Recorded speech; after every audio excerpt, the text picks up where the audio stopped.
All right, hello, hello, hello. We're back. I'm gonna bring up my chat. Make sure everybody can see me good. Okay. This is us after pottery. Yeah, that's stupid. That is so stupid. All right. Where's my channel at? There we are. Come on. Come on. There we go. Awesome. Looks like you can see me all right. Found out how to get my chat a little bit bigger. So I should be able to read the chat better tonight.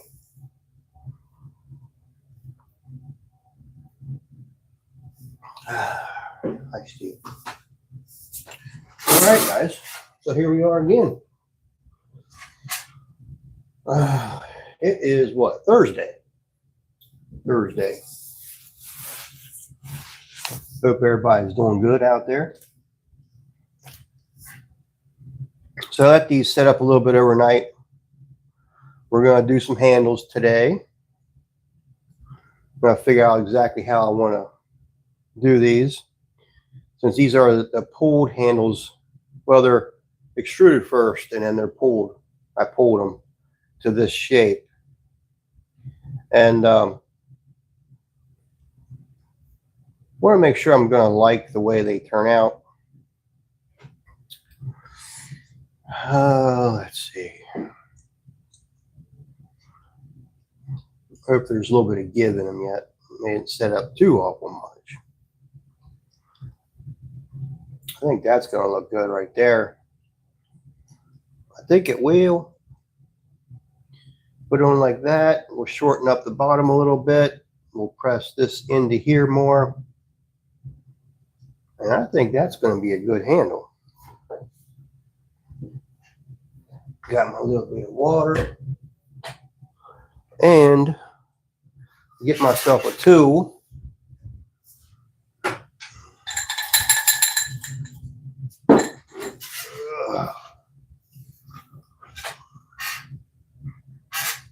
All right.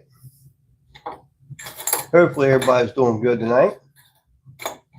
Where did my one? I'm missing one of my tools. All right. We'll try this one. What else do I want here? Probably this one and this one. All right.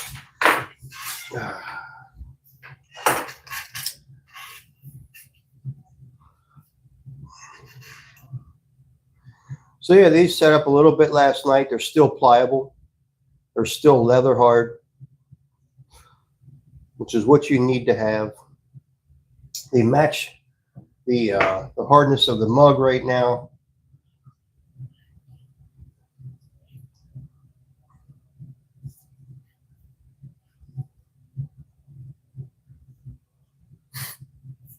It's a pretty nice shape of a mug. And we're going to take this down a little bit. Just kind of trial and error, kind of see how I want to mount these.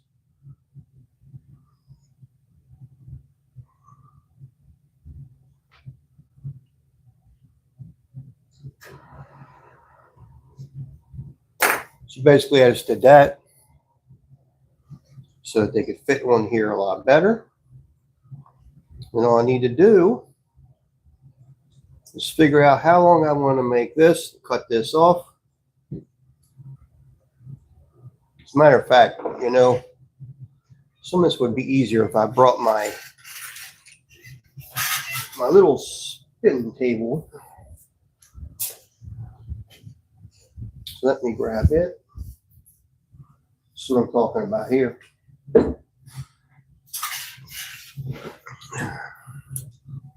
Gets it a little bit up off the table for me. I think I'm going to cut that thing right around in here. Marked it with my fingernail.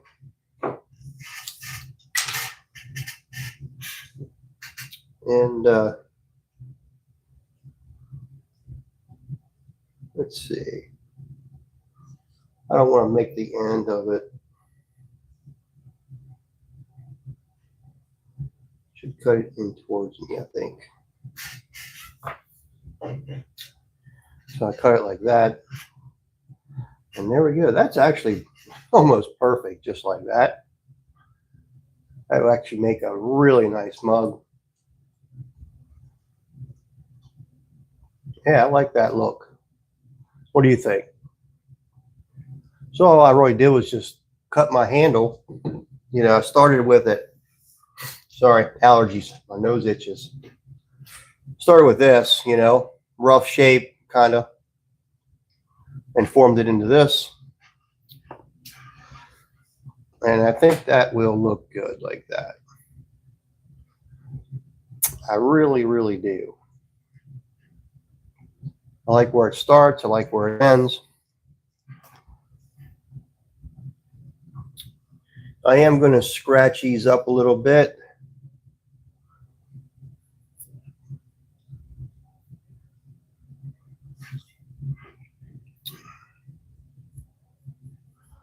And I'm going to wet the pieces up a little bit. This just gives the clay more tooth and grip. When I go to mount the handle, it becomes more one with the piece. And basically, I just etched it a little bit. Should just get my needle tool, I guess.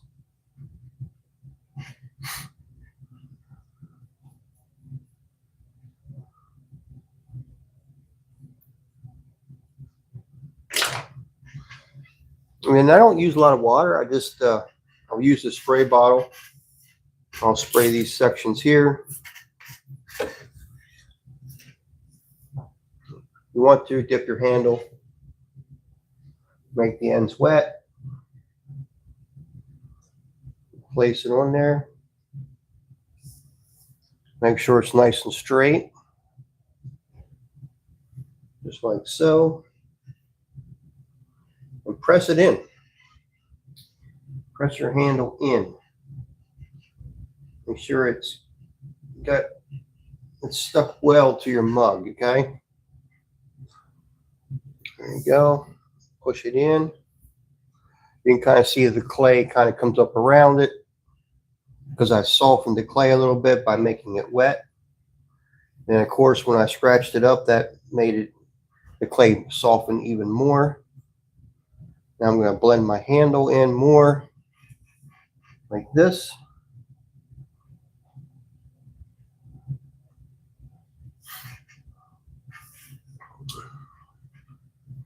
Kind of like that.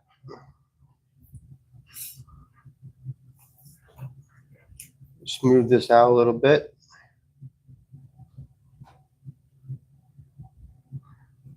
Sometimes your finger works.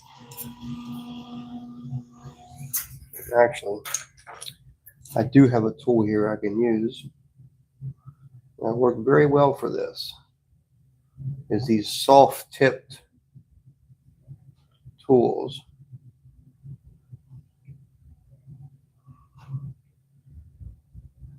Just like so.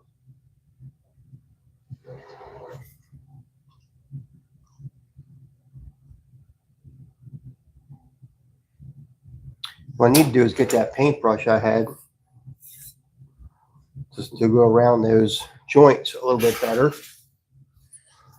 As soon as I find it, that will work the best. Ah, I found it. Awesome. Awesome, awesome, awesome. And I had some slip around here somewhere, but I kind of have a feeling like it probably dried up on me. So let me get I have some slip in this bucket here from throwing the other day. We're just going to use it.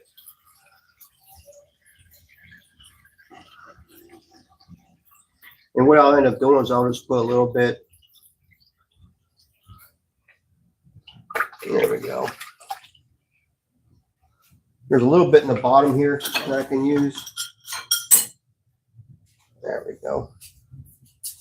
I'm going to scoop this out with my hand. So you guys can see me over here, but I'm going to get some slip. That's good enough for now. I don't need a lot of slip for these. It should not take a lot of slip for them.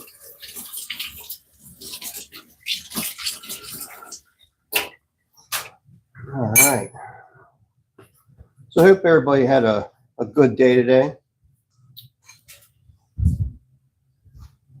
My day went pretty good. It's kind of slow, but it went good. So yeah, that's, I believe, a pretty nice looking handle.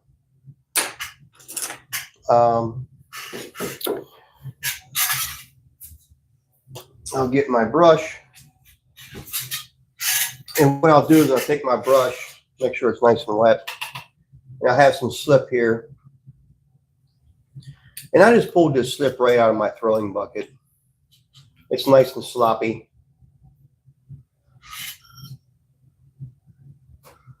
I'm going to go around my handle like this.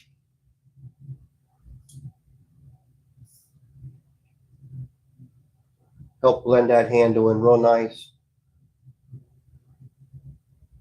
I'll go around then after this and end up touching them up a little bit more.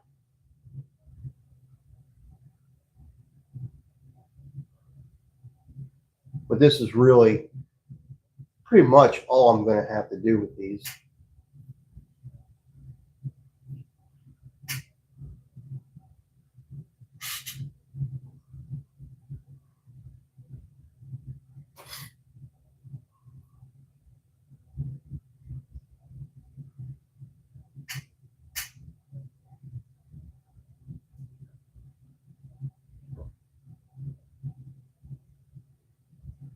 This is what I was kind of hoping to do last night, but time kind of got away from me.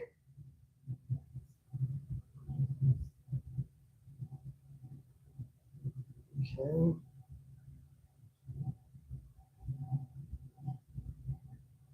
Kind of blended all this in nice. Spot here, blend that in. All right, double check my handle. That thing's pretty well solid now as it is. And well, yeah, that's just two leather hard items stuck together. And that's how it's done. Let me get you a closer look at this and how I did this.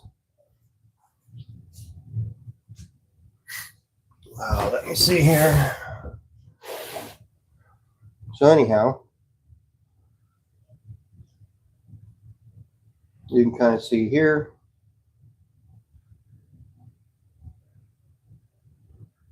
How the handle turned out. Still nice and straight.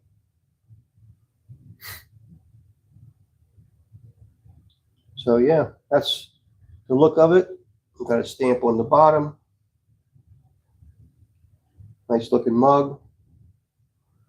It's going to fit the hand nice. And with these handles, you know, being leather hard now, I can actually hold on to the mug like this after I just put the handle on it. You know, it's just as hard right now as the mug, which we call this leather hard.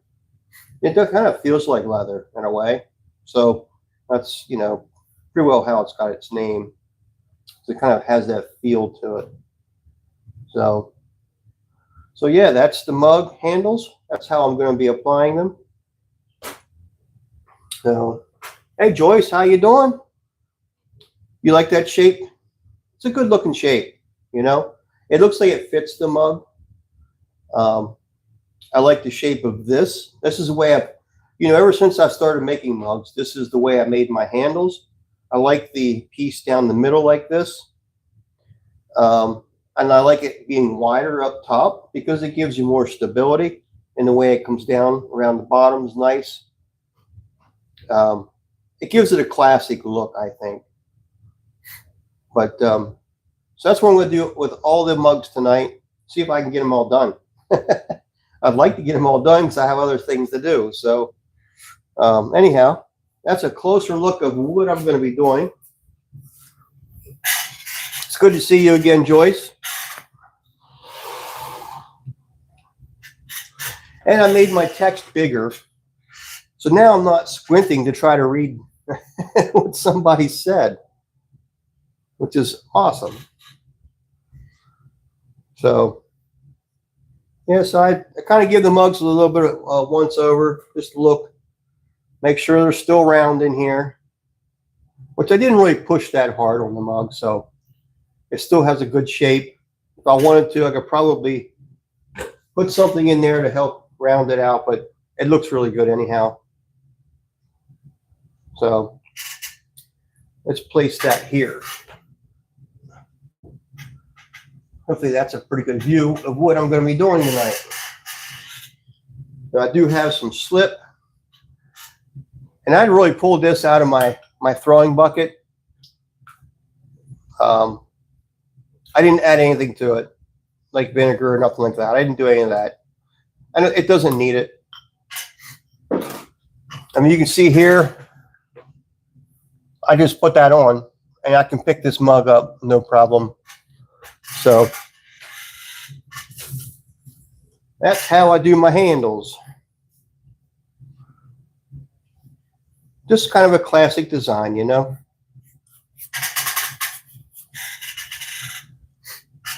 So anywho, let's get another handle. This one's not shaped as pretty as the other one was, but so anyhow, I'm going to cut that end off first because I really don't want that end on there. Let's just cut that straight right now.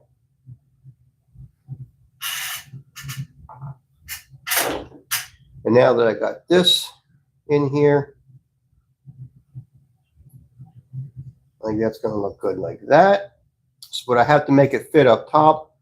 So I'll just take my tool and I'll turn my handle this way. And I'm going to carve this top out a little bit at an angle. I'm going to carve it like this.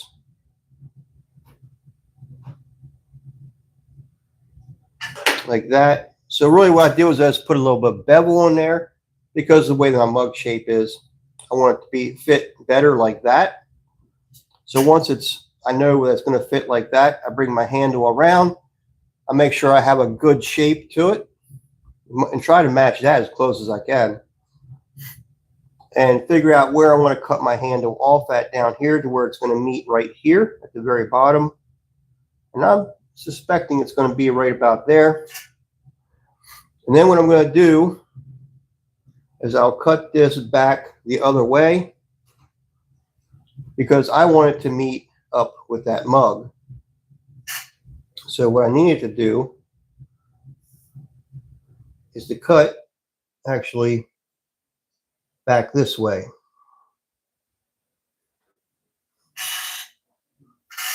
So I put a little shape like that on there.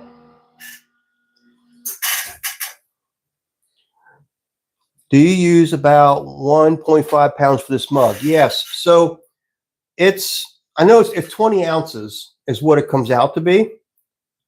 I think it's pretty close to that. If I'm not mistaken, I think it's pretty close. And it's not a real big mug. I think it's roughly 12 ounces of liquid. Once it's fired, that's usually what it comes out to, I think about 12 ounces. If I want to make a 16-ounce mug, I would have to make it add a little bit more clay to it. Probably like I don't know, probably 25 ounces of clay is what I'm thinking. But so anyhow, there's how I figured out where I needed my handle to be.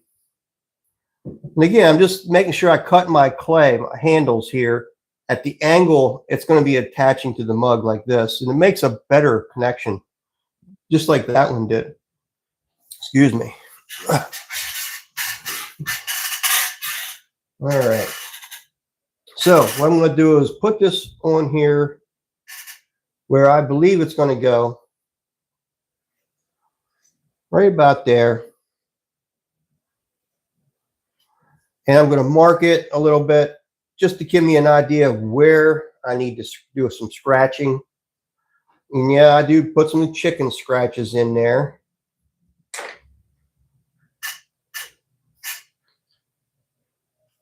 Letting these handles dry overnight a little bit helped. If I would have tried to apply these last night, it probably wouldn't have went very well. They wouldn't have stood like that one is right now.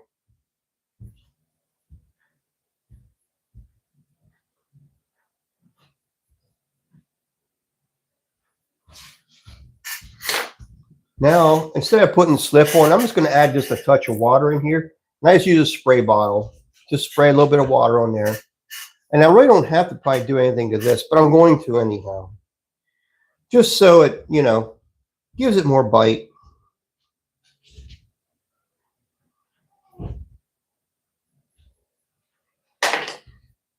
And since these are already wet, I'm just going to apply the handle.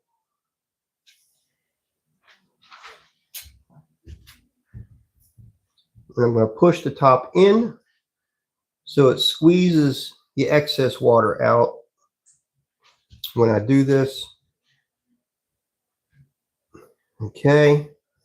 I look down my handle, kind of make sure that I'm straight on my mug. And I push the bottom in.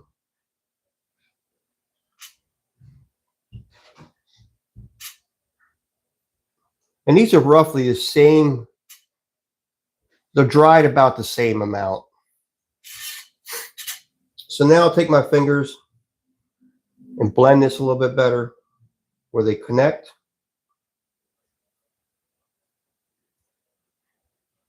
Especially where your finger is going to go underneath of it. I want it to be nice and smooth. And I kind of blend the bottom in too. This is where I like to have a camera that's a closer up view.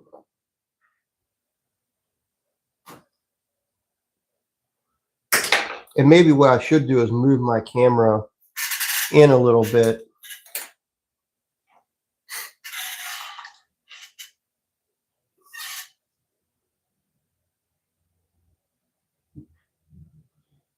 Pushing that slip into that crack. Like that. And I got to do the same thing to the top. To close up that gap.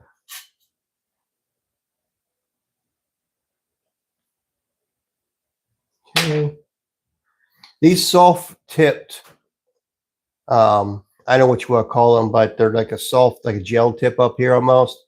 They're really nice to do this kind of stuff with because they kind of act like your finger, but it's because it's so soft. It's so much better than using one of these sticks.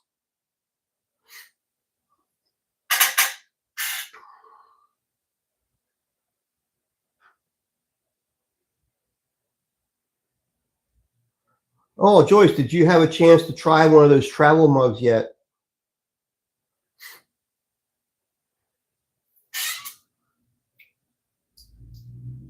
So now I'll take some slip on a brush, kind of go around it, kind of blend it more if it needs it.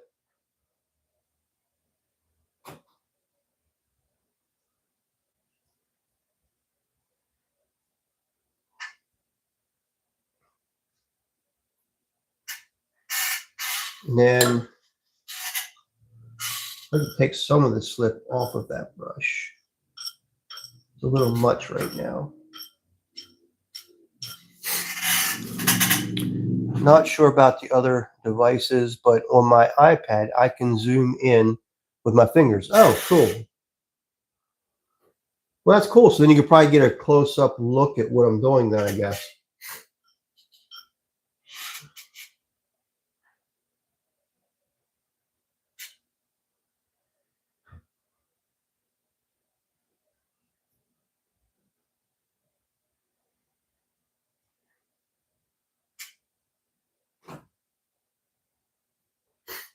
I find that the brush really helps blend everything in. And it dries so nice then too.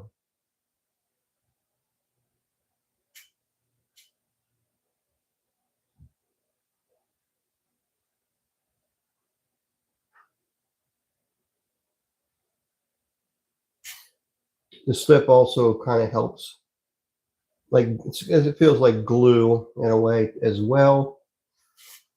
So if you have any cracks or any little tiny cracks or crevices, it kind of fills those in real nice. Now take my finger over it, smooth out any spots I don't care for. Those divots that don't, or that I don't want in the piece. Come back with that little ring I put on the bottom and make sure that that is not covered up.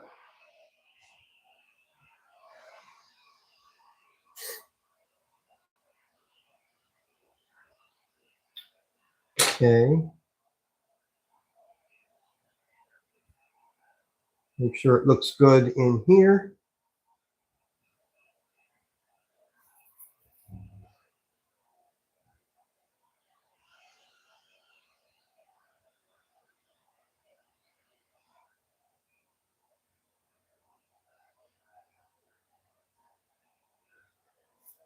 I say what handles one of the most important things on the mug.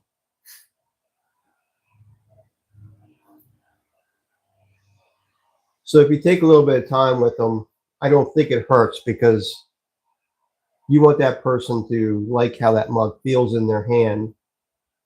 So the more attention you put to that handle, the better that mug's going to feel. And it's probably an easier sell because it will sell itself at that point.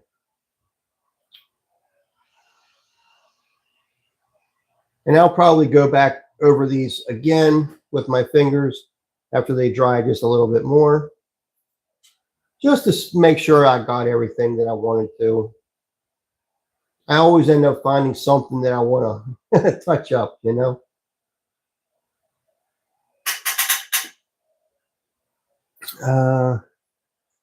Not really. I threw a cylinder last night, so I can ponder further.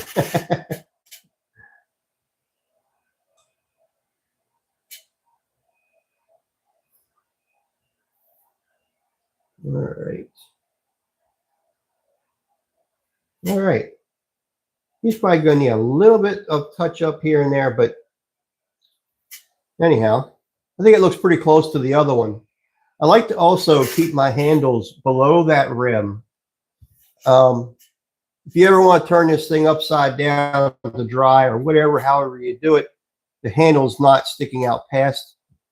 I guess if it was sticking out a little bit, it wouldn't hurt. I just like mine like this. That's my preference. It's just how I make my mugs, and that's what's important to me. And anybody else out there doing mugs and stuff, they'll have their own preference as to how they want theirs to be.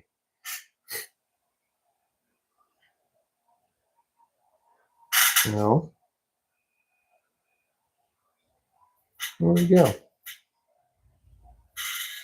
I think it looks pretty close to the other one.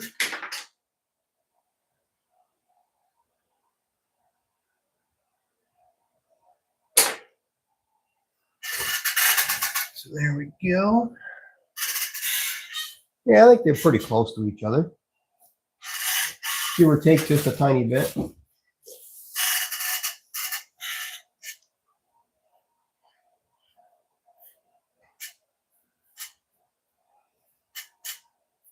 I didn't even trim the bottoms of these. So what I did on the wheel is I kind of round these off a little bit and just took my finger over them. And they turned out pretty nice. I do worry that while drinking out of a lidded travel mug, it might leak dribble while sipping or not. It could.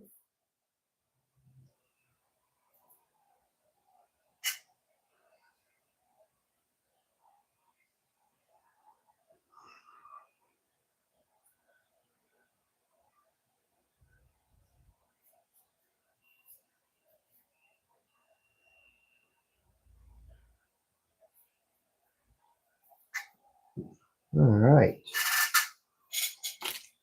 Next victim.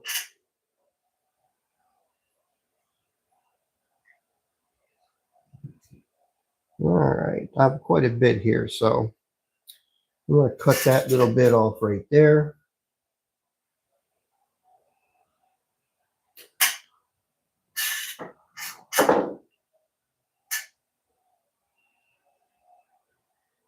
Put that back on there like that.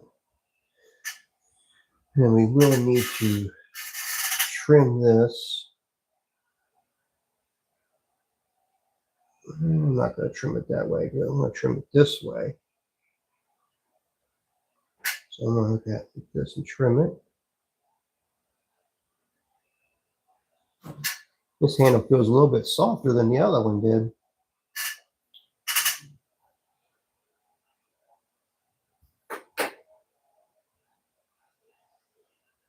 There we go.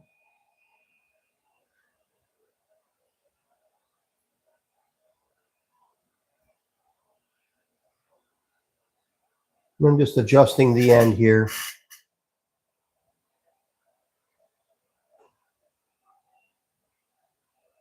So I make it a little bit rounded in here with my finger. Of course, I have the angle cut like this. But it's going to go in the mug like this. Just like that. And it'll come around like this. Again, I kind of size this up how I'm going to do it.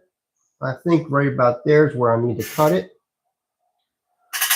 So I would take this and cut in at an angle. So now I cut this at that angle there. So they meet up. And bada bing, bada boom. I think that will be good.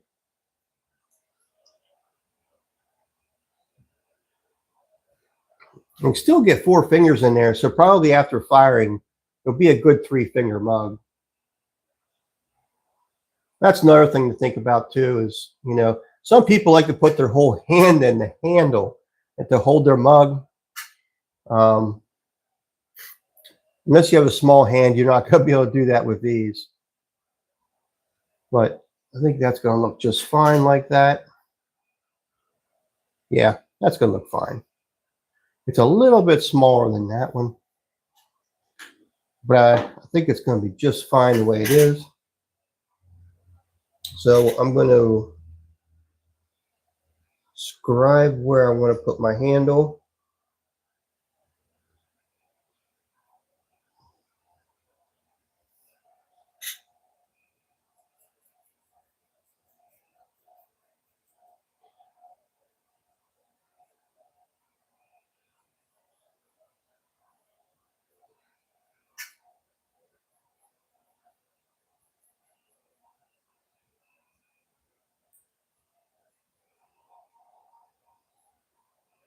Okay. Scribe this a little bit. And this one.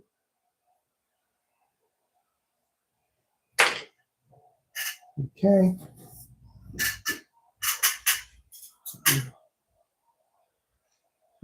I do not worry about drinking. Oh, well, I already read that one. Where is everybody tonight?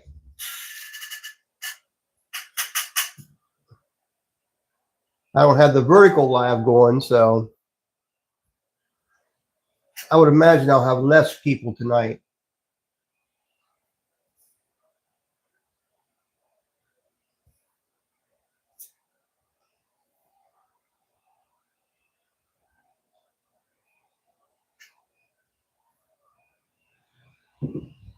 Press that handle in there.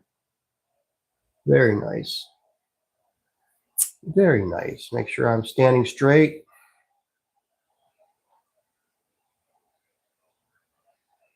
Don't have to be perfect because they are handmade. If you want to be perfect, buy it from China where they make them in a large factory.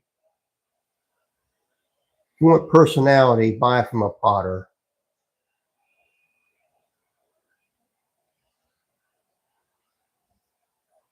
All right, so I've blended the bottom. Let's get this top blended in.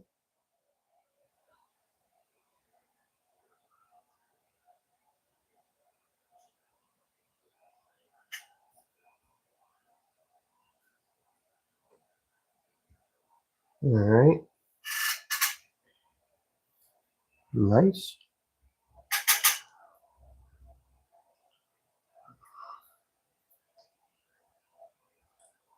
Well, Joyce, I'm glad you decided to join me tonight. Looks like it's just you and I tonight.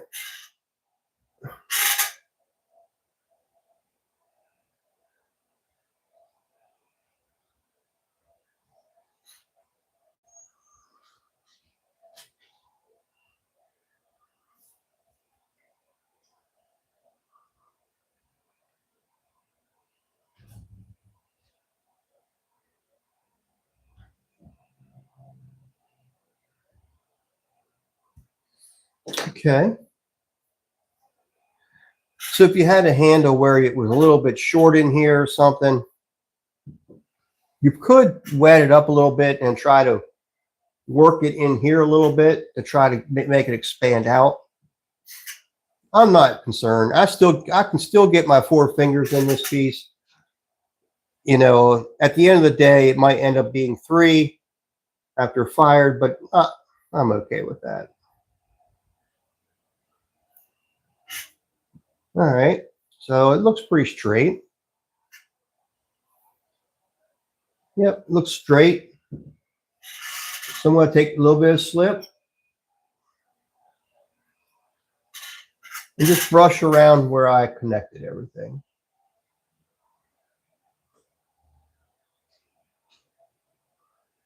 Go around the bottom, come in here, throw a little bit in there.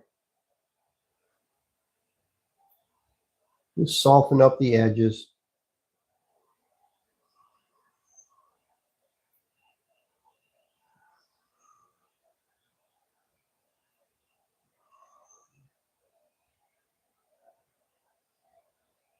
And it really makes the connection point look a lot better too. When you brush your slip into it like that. Because really, the connection's already been made. I'm not making any stronger by doing the slip like this. This is for looks. And, you know, so it blends.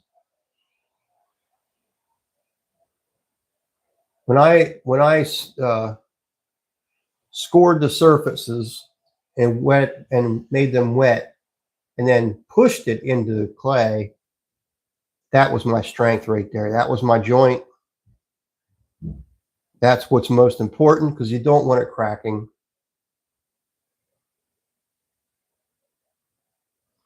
Also, make sure you let these dry slow. Don't let the handle dry out too fast. If this thing tends to dry out too fast, you'll end up cracking. So I'll usually put them inside my cabinet over here with the plastic, and I'll let them dry in there for a couple of days before I pull them out.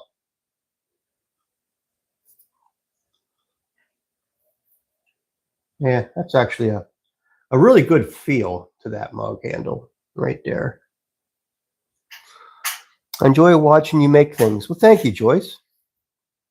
I appreciate the company. I really do. Yeah, that looks pretty good. There's always going to be a little bit of something. It's personality.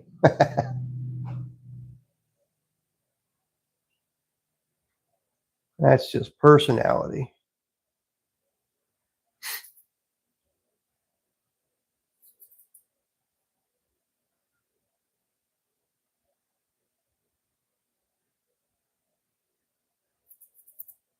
You'll know somebody that comes to your booth or whatever that has bought pottery before, maybe not even necessarily off of you, but they'll start picking up mugs and feel them, you know, each how they feel in this hand when they're picking them up. And That's because they know that every handle is just a tiny bit different.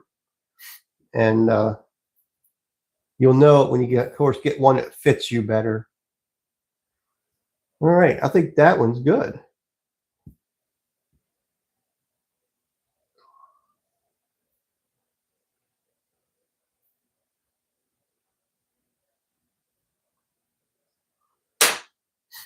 There we go. Another one bites the dust. Yeah, it's a little bit smaller, I think, but I'm good with that. I'm not going to sweat over the little things. All right.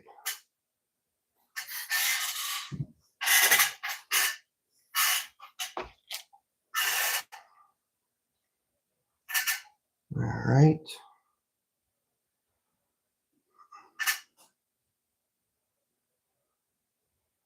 Okay. I'm going to cut that end of it off.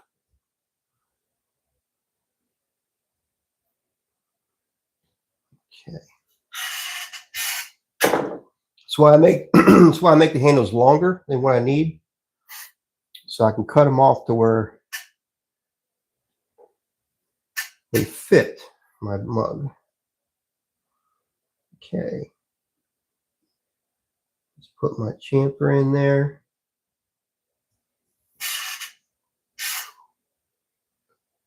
And you can actually just do this with your thumb too. You don't have to cut them like this.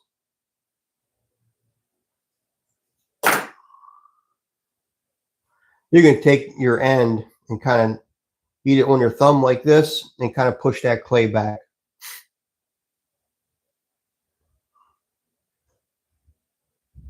Just another way of achieving the same thing.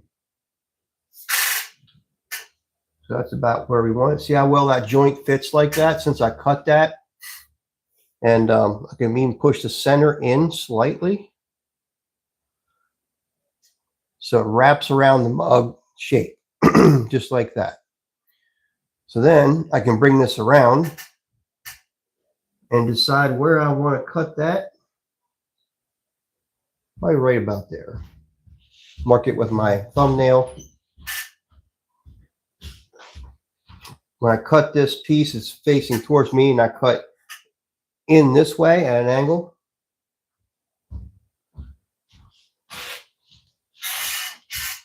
Just like so. Now I've got this angle here. So I'll put it on. It'll end up just like that. Just right at the bottom of my groove down here. See how well that fits now? That handle feels like it wants to go there right now, and that's what you want. You want your handle to be that way. Gives you a better fit, less chance of it breaking or cracking on you as it's drying. But it kind of sits there already, you know? So that tells me that that's exactly where that handle is going to go. Scribe it again. I'll scribe the bottom without moving it as much as I can. And right there, and right there. Put you there.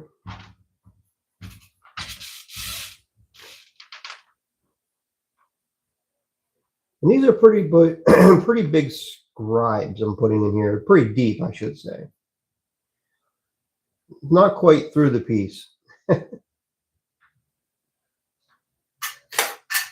Of course, we wet those spots just with a little dab of water like that. Let it soak into that clay. And you really don't have to make this wet, this one here. You can if your handle is a little bit drier for some reason.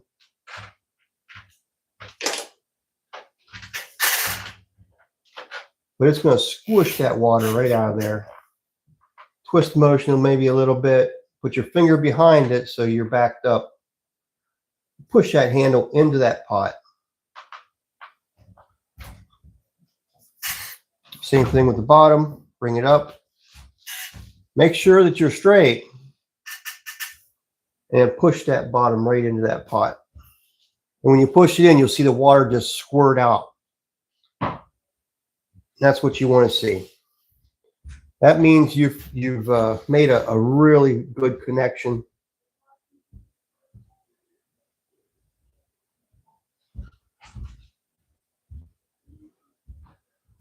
I'm going to blend this in down here.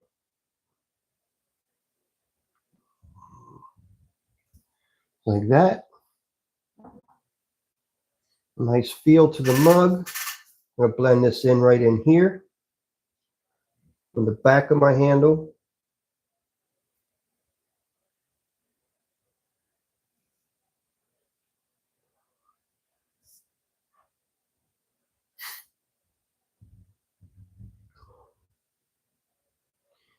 Just like that. Again, I'm going to double check, make sure this thing did not twist on me.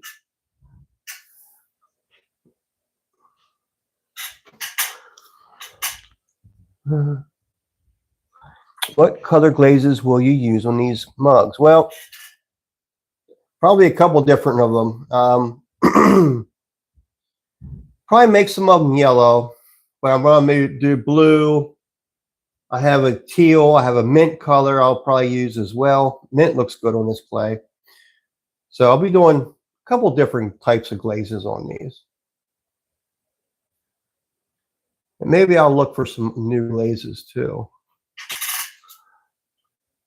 Hey, Mike, how you there? How you doing there, bud? Glad to see you back. We're putting the handles on tonight.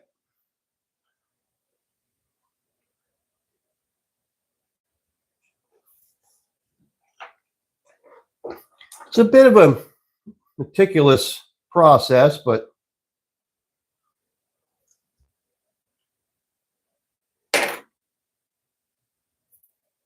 it's fun to do.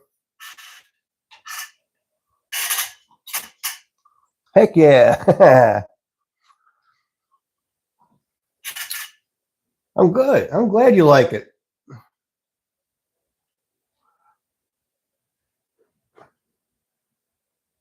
I was checking out your channel, watching some of the videos. Good videos, brother. I'm glad I subscribed to you. I'm glad you found me.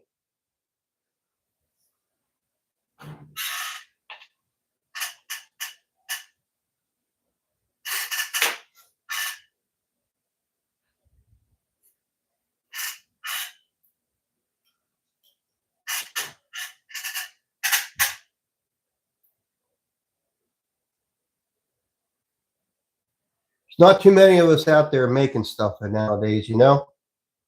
Too much of this China bull crap going on. We need people that know how to make stuff.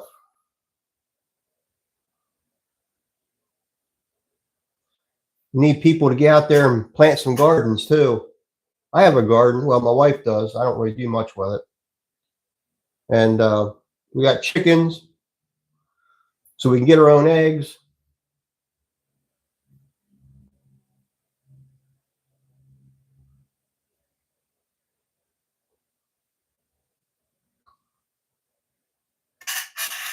I don't like to depend too much on anything, even my job, you know?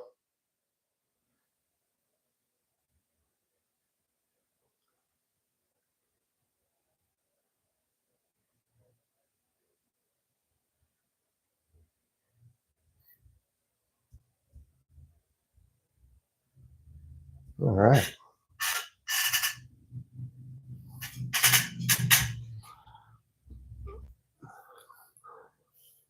My great grandpa was half Mexican, half Comanche. Whoa. And his wife was half Mexican, half Navajo. What a combination, huh? Well, that's pretty cool that you have that kind of lineage. My lineage came from Scotland.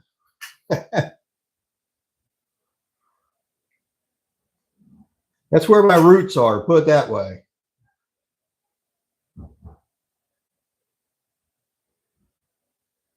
I'm sure I have some other uh,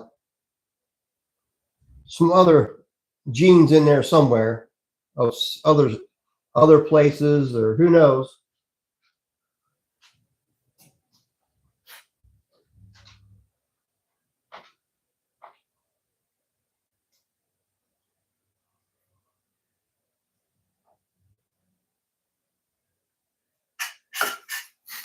All right.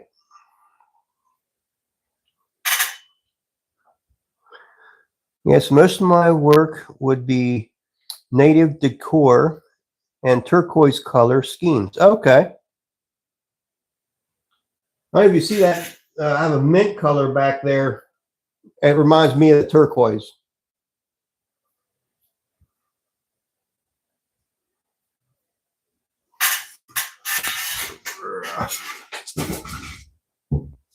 Let me get it for you.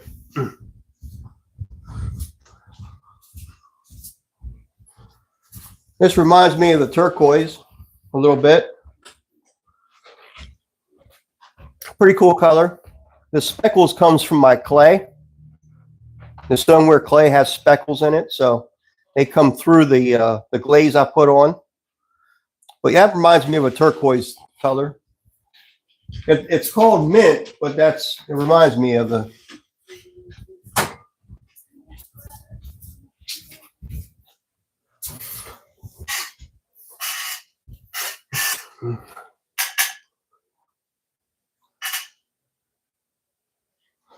Well, this is the one I was trying to put the handle on before.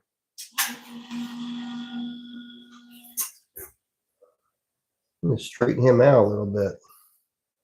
I still have some excess clay on there from before.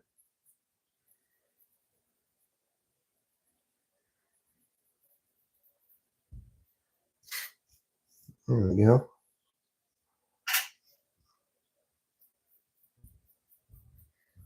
What time is it? 8:30.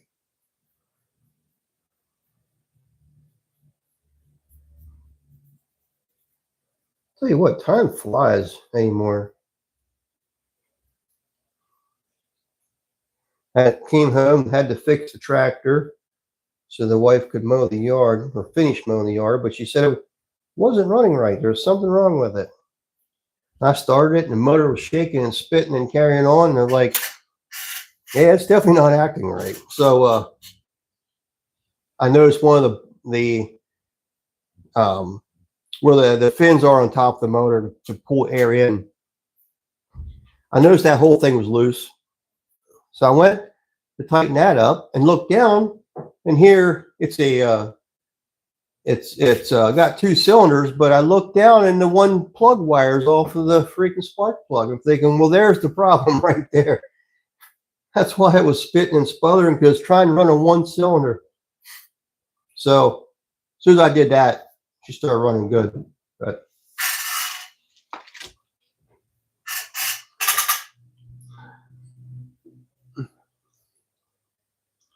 oh, thank you. You've done this, so let me ask, might seem silly. How do you make a bottle or a jug, something with a very small mouth? I just simply draw the clay in. And you'll see that here eventually. You'll see me make some. I make some oil lamps. Make some oil lamps to where I draw in the top. But you'll see me do that. I'll show you how that's done. But I simply draw it in and pull it up. Kind of hard to explain, but that's really the motions. It's you draw it in and you pull the clay up, and then it gets narrower and narrower at the top. A lot of native pottery would be really fat, but with a very narrow mouth, holding precious water. Yeah. Yep.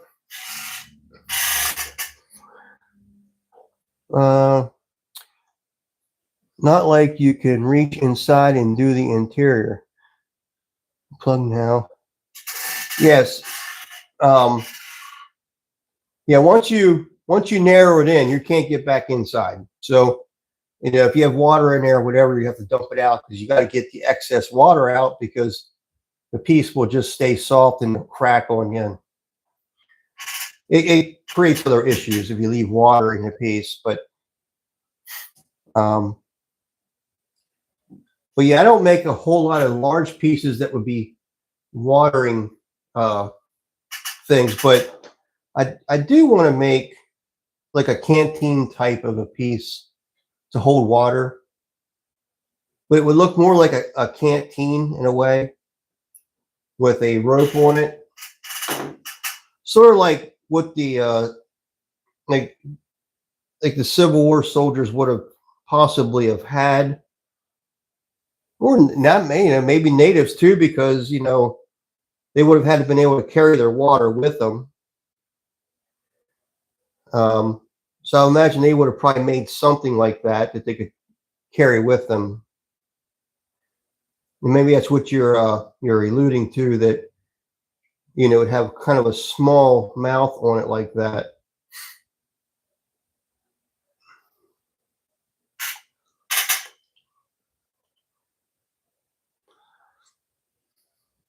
Oh, hey Jackie, that's my wife joining in the live. They also made theirs out of adobe clay, and I learned that they melted pine pitch to coat it and waterproof them. Yeah, because they couldn't fire them hot enough to. Well, matter of fact, in the clay that they used was not a high fire clay, so you would have had to have sealed it with something, or it would have leaked for sure. With the stoneware clay, it's fired that hot and the particles of the clay infuse themselves like this, and they get real tight and it seals it off. And they call it vitrifying the clay. And you can put water in it and it ain't coming out. Even if you have no glaze in it, it ain't coming out. Now, if I had just had a piece where I fired it to like 04, which I'm not sure off the top of my head, I'm not sure what temp that is. It's like a bisqueware. Then if you poured water in it, it would seep through the whole piece because the clay is not vitrified at that point. So it's very porous. And that's why we bisque fire, is that the clay is very porous at that point. So it accepts the glaze, and the glaze actually sucks into the piece. So it becomes one with the clay. After you fire it, it's like a glass surface then.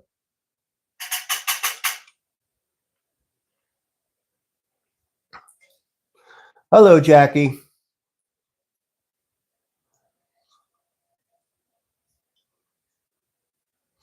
Yeah, back then they didn't have more selling fire pit. Yeah, exactly. They did, and they just couldn't. Their clay couldn't fire that hot anyhow because it would probably just melt into a pile of nothing. Um, it wasn't until later on where they started, I guess, finding different clays and finding that you could fire them hotter and hotter and get a better result. And I'm sure that China had something to do with that, and Japan, probably Japan mostly. I don't know. Probably had something to do with that as well. Japan was really known for their pottery and stuff.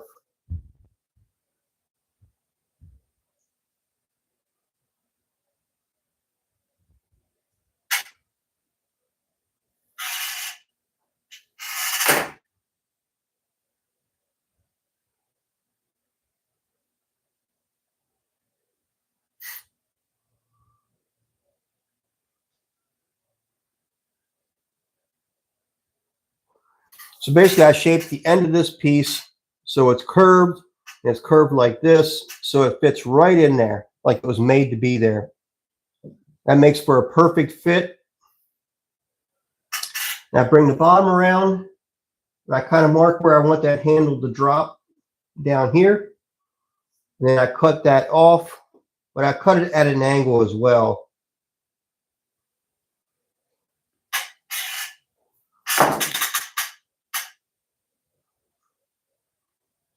Thank you, Jackie.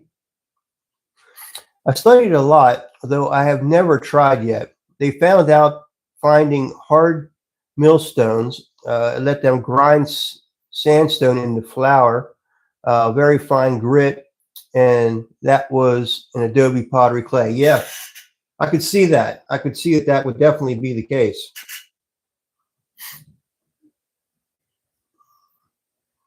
It makes a lot of sense. All right.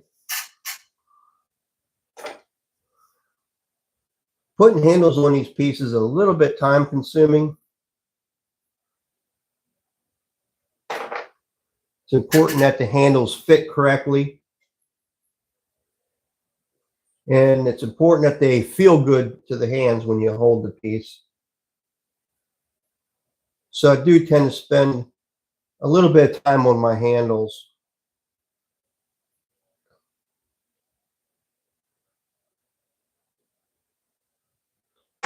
Piece might look good.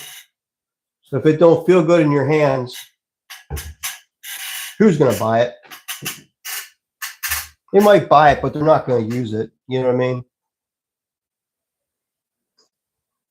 They'll use it once or twice and say, I don't like the way that is. Then you'll see it for sale somewhere on Facebook Marketplace.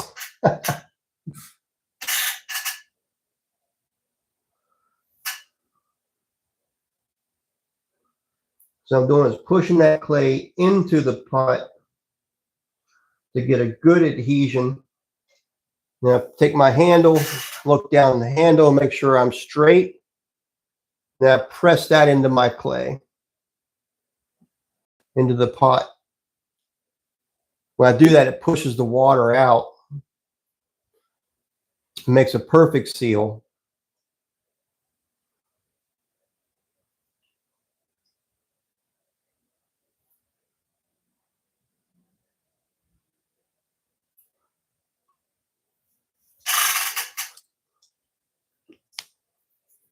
Hey, hello, Cynthia. How you doing? My 12-year-old just walked in and asked me to ask you and chat a question. Sure, ask me a question.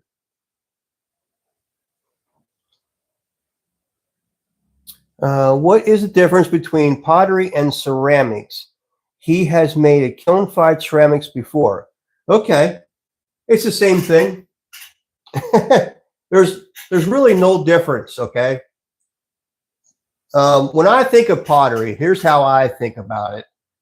When I think of pottery, I think of something that's been handmade. And when I think of ceramics, I think of stuff that's been made in a mold. And it's typically hollow, something hollow, or it doesn't have to be hollow. They make mugs out of molds too. And that's how you get the same mug each time, because they're just making it out of mold. So that's why I think of ceramics as something done out of molds. And I think of pottery done by hand. That's kind of where I go with it. But technically, it's the same thing. Pottery falls into ceramics. It's kind of the whole the same thing. So I wouldn't get hung up on that too much, but that's exactly how I think it is. So that's about the best way I can answer that question for you. Hope that helped you out.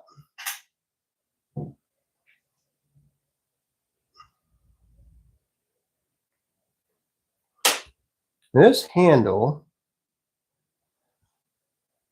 yeah, I guess that's okay. That's pretty good. Feels good. I'm going to blend this bottom in.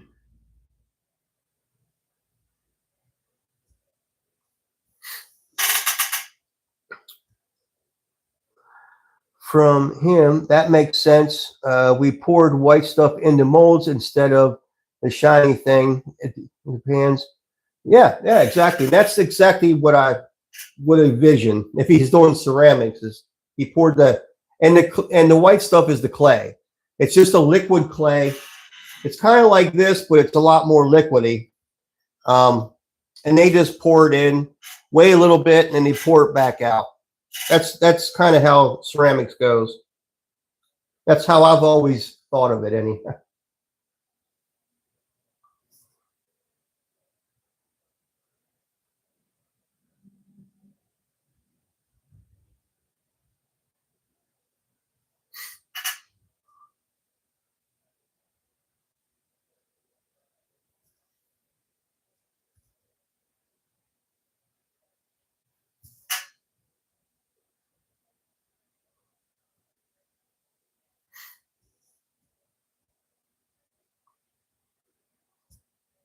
My saying is always, pottery always feels good in the hands because it was made by hands. It's kind of my little saying that I like to say.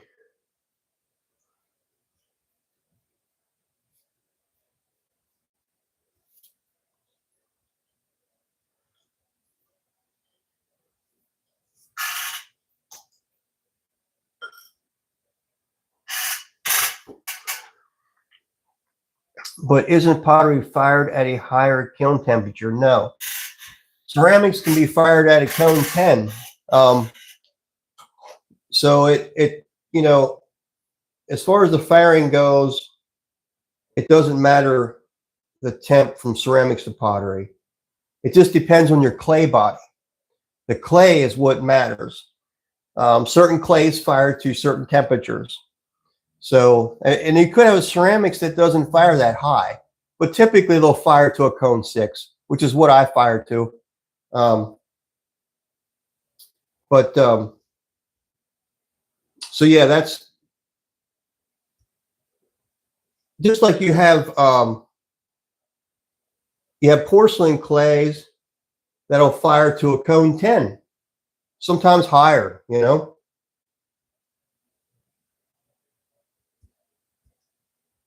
It just depends on the clay body as to how high you fire it. That's really all it amounts to.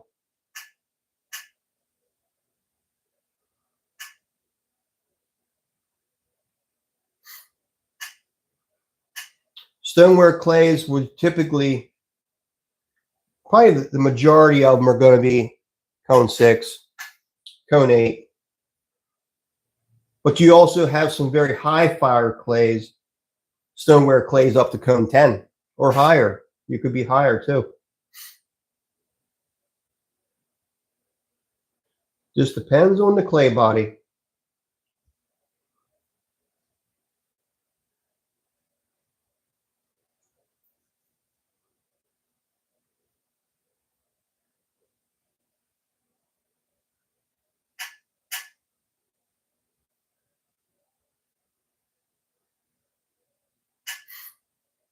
I like to go over the handles with a brush, and I'm brushing the slip into the handle, and it kind of blends everything out real nice, smoothens it all out. If you got a little spot in there with where you might have a little spot where there's a crack or a hole, the slip will fill that right in and make it nice and smooth.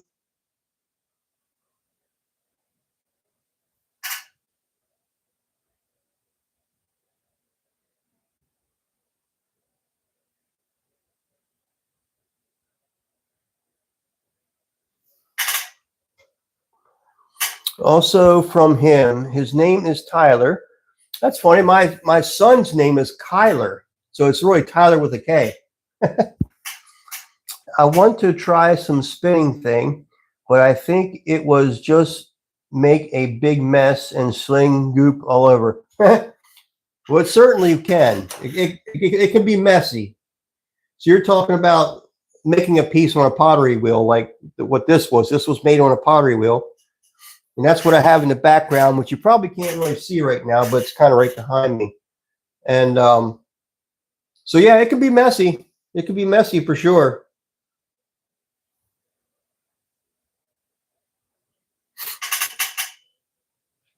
Sorry, Tyler is full of comments. So you have one of those big stop sign shaped ovens. It's super hot. I do have a huge oven. It's 7 cubic feet. So it's a pretty good size. We call them kilns.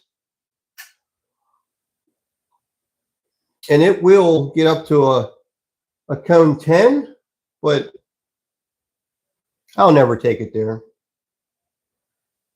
I'm not interested in doing super high firing. I don't have, if I had a gas kiln, I probably would. But as far as electric, I'm not going to do it in an electric kiln. There we go. Another handle made. Feels good. Looks pretty straight. A little spot there. There we go. Perfect. Another perfect handle.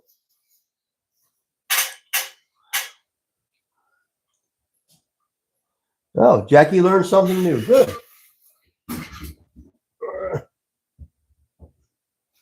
There's 5 mugs down.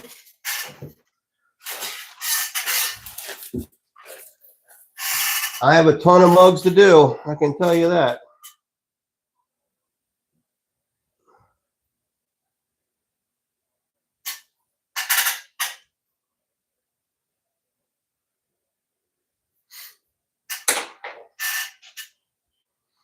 Basically, I'm looking at the mug right now. Any kind of defects I might see, I'm kind of smoothing those out.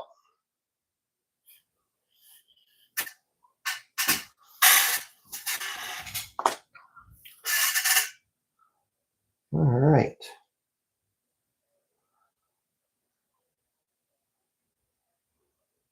All right. So we'll cut this end off right here.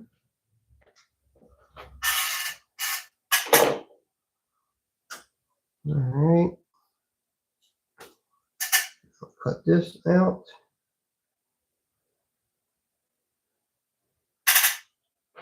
Do that.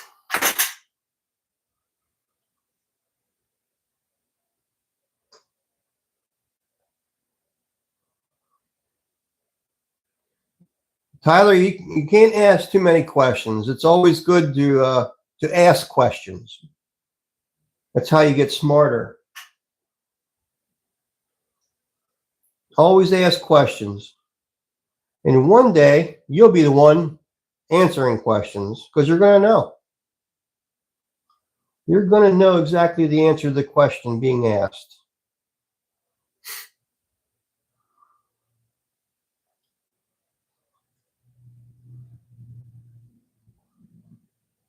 All right. It's going to fit nicely there. Come around. That's almost where I want it to be. Right there. So I cut them at an angle. So when I fit them up to the mug, they fit perfectly just like that. It looks like it's already ready to go on. So when I actually, scratch these up a bit and apply a little bit of water and put them on, it's just like a glue. And it just sticks solid. So it's perfect. Fits perfect. So now what I'm going to do is kind of scribe where I'm going to scratch.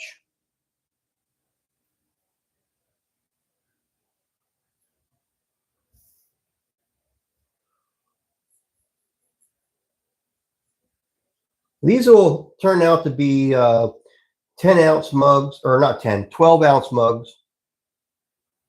So they're not a huge mug. I need to make some 16 ounces.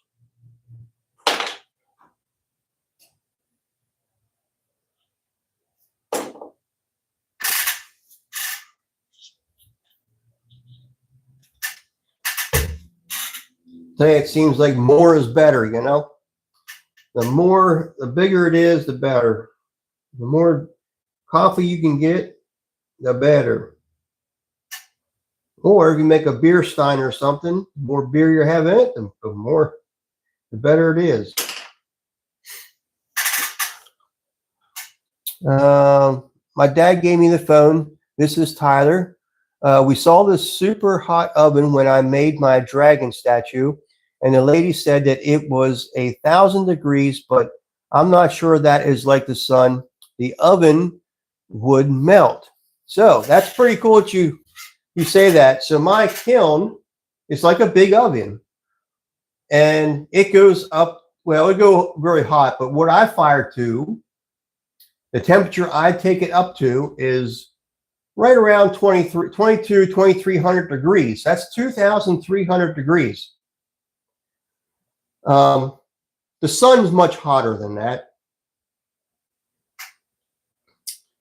The sun is much hotter than that.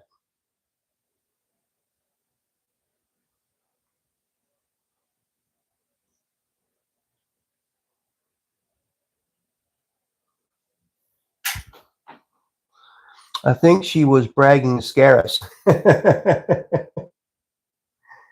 No, she wasn't bragging. She was telling you the truth.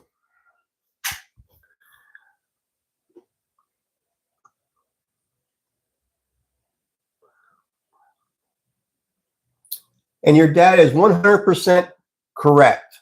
Learn about everything that interests you or everything that looks interesting. Learn about it, study about it, ask questions, find people that are already doing it, or learn how to do it yourself, you know?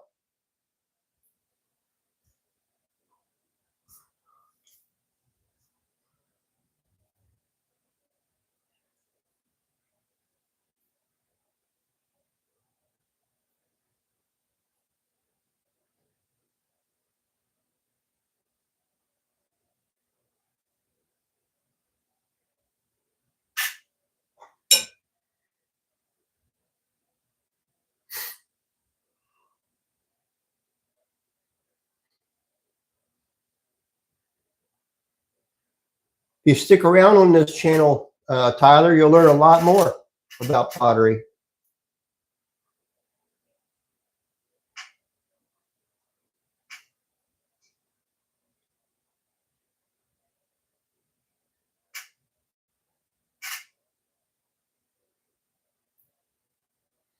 And there are potters actually in the chat, like Joyce, she makes pottery.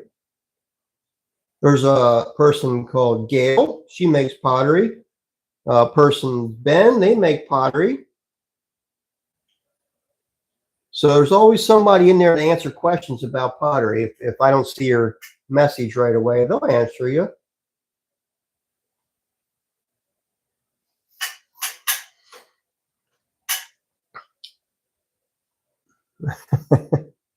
Yep, 2000.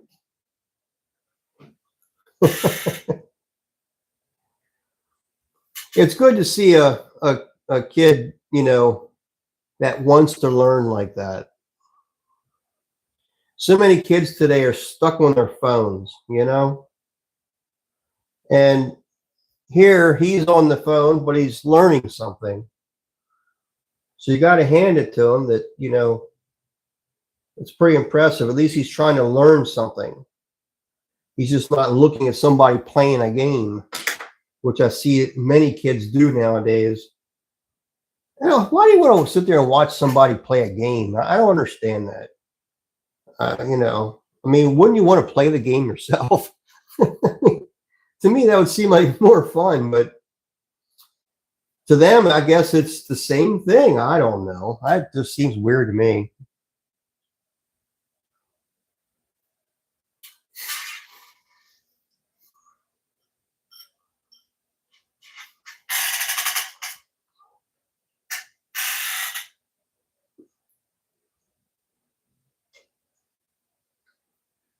Back in my day, we didn't have cell phones. We were lucky to have a color TV.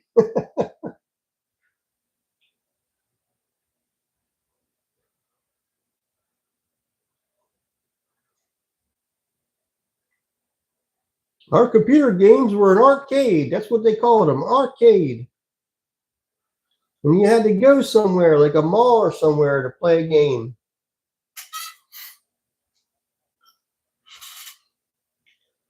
It's horrible. It makes you feel old, you know? But at the same time, I'm glad I was born when I was. Because I wouldn't want to have missed those days.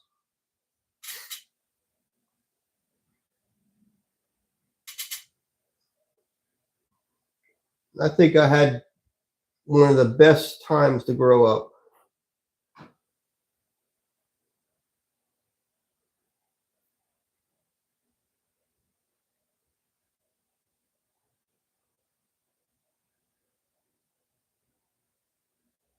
These kids today don't know what's real now or what's AI. You know, there's so many people who don't even know the difference. They look at something and they don't even realize they're watching AI. I can spot it a mile away. But then again, I was born in a different time when things were real.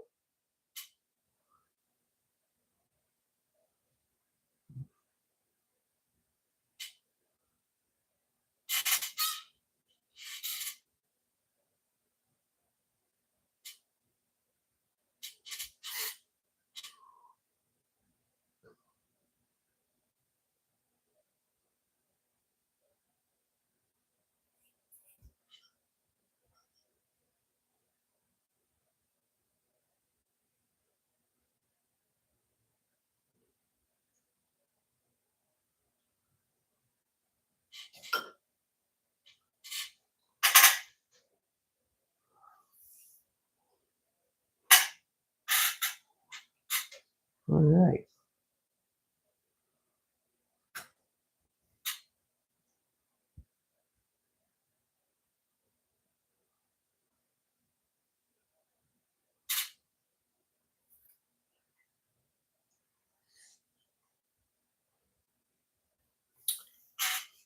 I think they're looking all the same, which is pretty cool. I like this style of mug.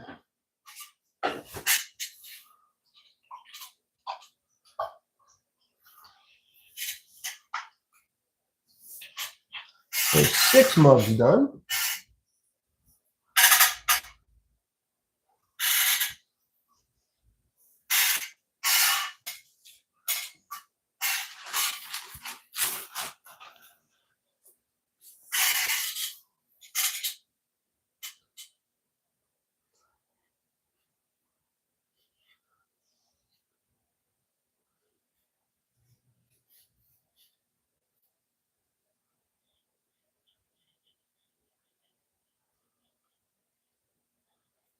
Going over and rub my hands over anything that I feel like it's a defect or something got bumped.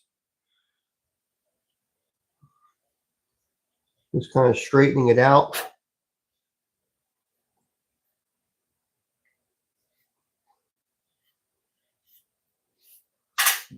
All right. That handle doesn't even look very good. He's gonna wait. I can always make another handle.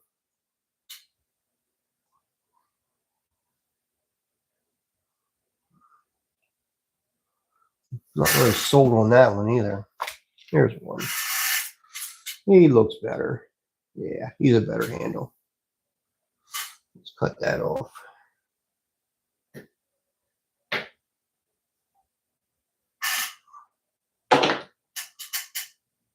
Curl it a little bit. Yeah, that's what I'm looking for.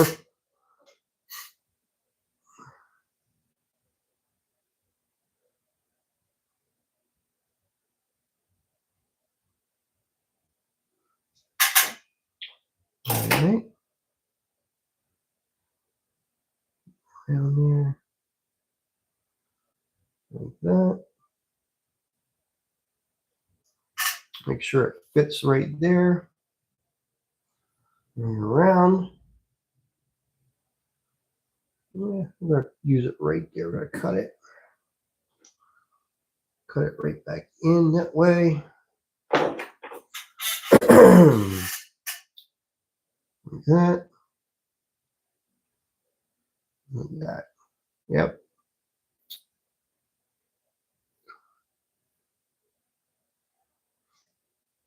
Put you up here. I think that's perfect. Scribe it. So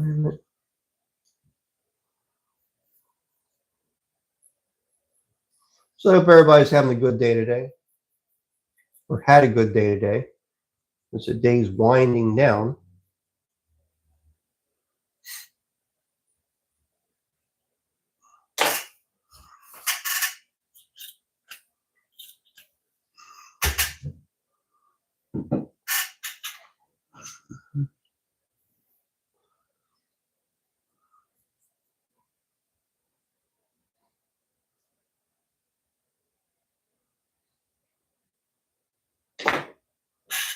All right. Push that in there, wiggle it a little bit, give it a good push. Back up where you're pushing against so you don't bend the mug. Make sure you push the water out as you're pushing in. That way you know you have a good seal. Same goes down here. You'll push that up into the piece and help push that water out. Make sure your handle is straight. Blend that bottom in, just like so.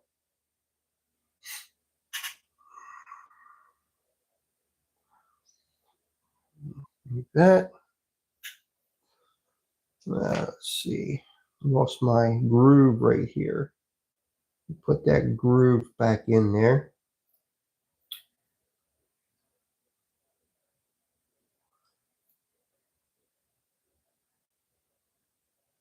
All right.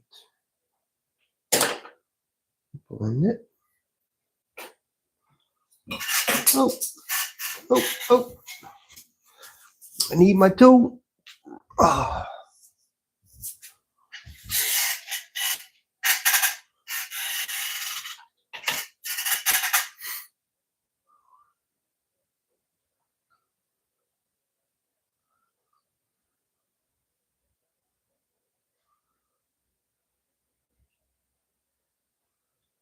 All right.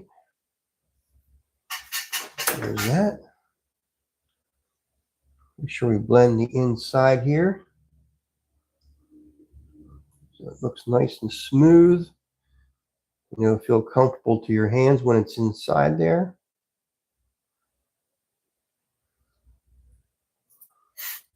Shape this handle a little bit here. A little too fat. Just make it slim it down just a little bit. Just a little bit. Kind of like that. Push it up.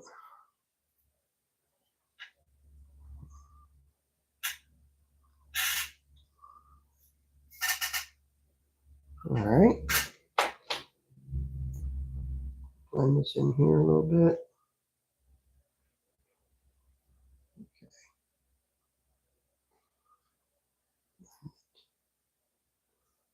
Blend it up in here. Get some slip. Put in that crack. Brush it out. Smooth it. Smooth the handle here. Just like that. There we go.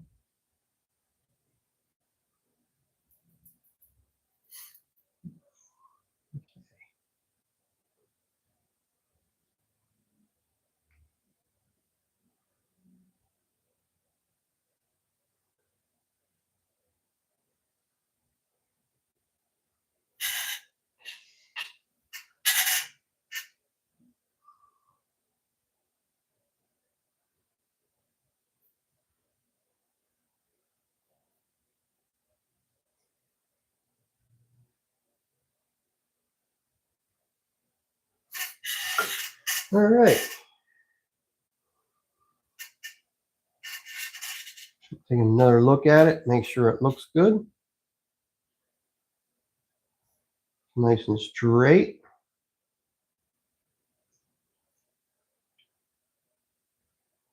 It looks good this way. It's got a good shape to it. Looks like it's going to be comfortable.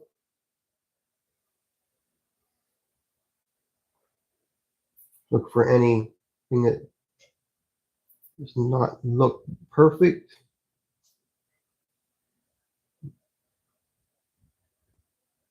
All right.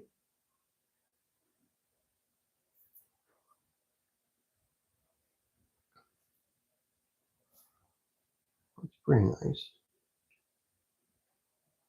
Yeah, I think that'd be just fine. All right, we're gonna go with that.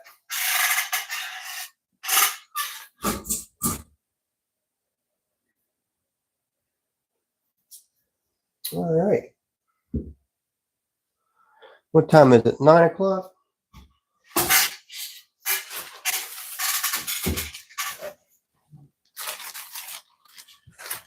All right, we finished one bag tonight. Good. What's that? 6, 7, 8. It'd be 8 mugs for a night. I got another 8 in the other bag. Or actually, looks like another 9.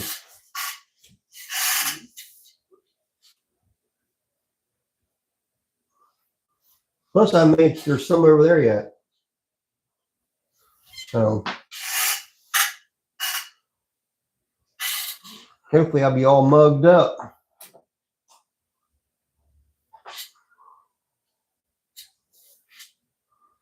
I'm probably gonna have to pull some more handles later because these two don't even. I don't like them. I don't like them.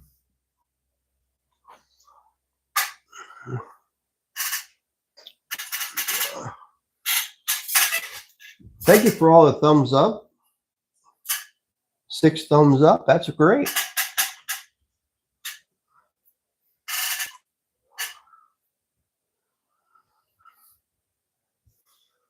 All right. Let's do this one last one for tonight.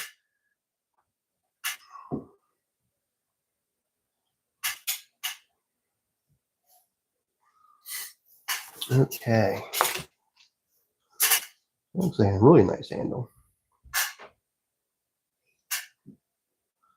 Let's cut that end off.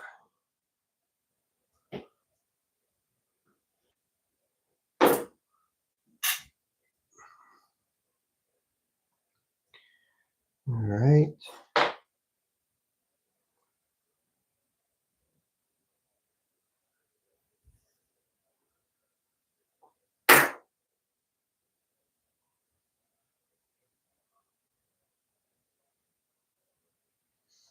Nothing too exciting tonight.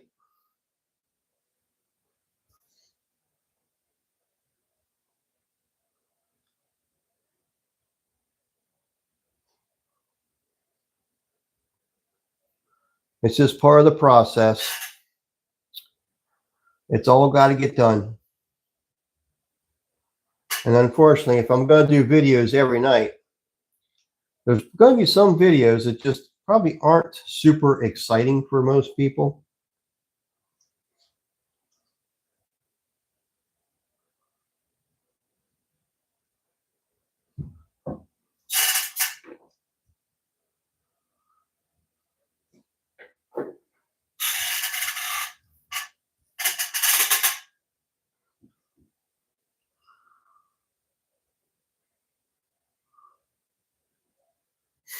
Okay. Like that.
just like that. Make sure your handles are straight. When you go to attach the bottom, you want to take it and push that clay right into there.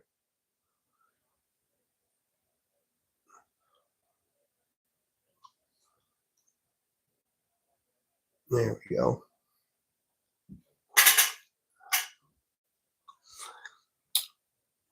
Are those mugs for a market or your website? They'll probably end up being for a website.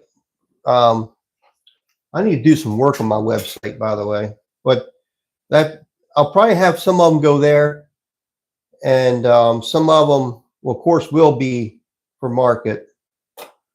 That's why I'm making so many of them. I'm trying to build product up because I do plan on having several shows to go to, so I want to make sure I have enough product. And so yeah, the answer to your question is yes. I will be using them both places.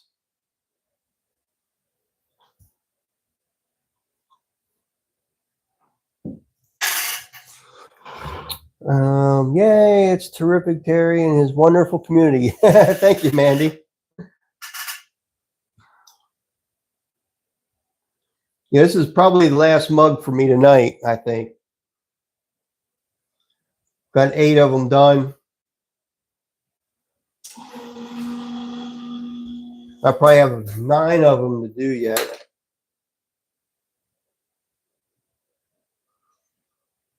I don't think this is something that a lot of people find super interesting. And it's pretty repetitive, you know?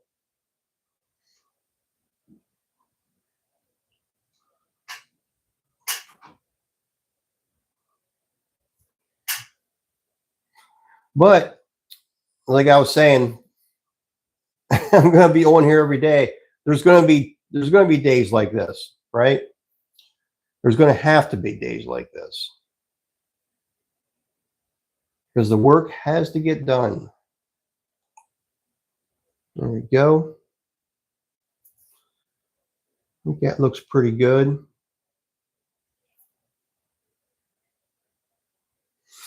All right.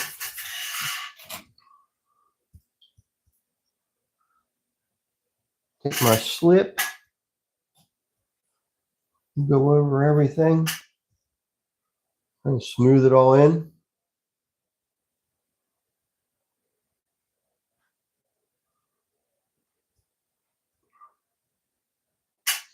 Kind of painting the slip on my handle.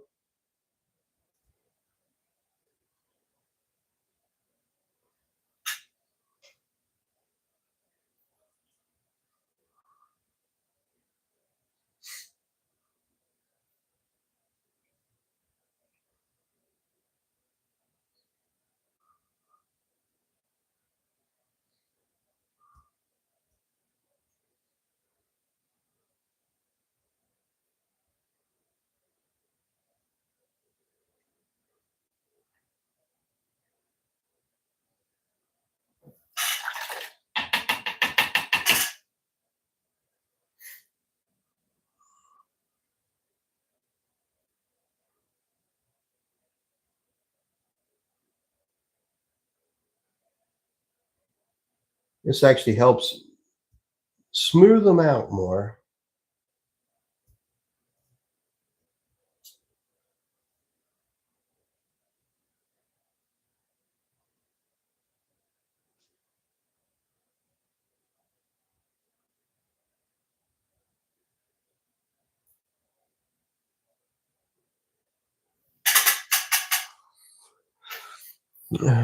How are you tonight, chat?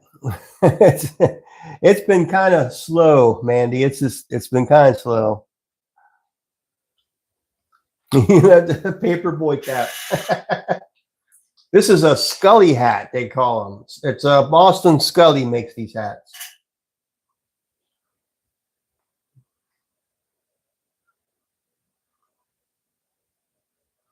I have this color. I have a black one. I like hats. As you probably know, I like hats.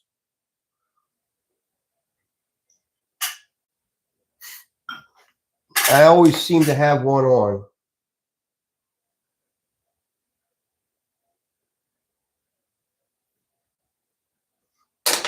All right.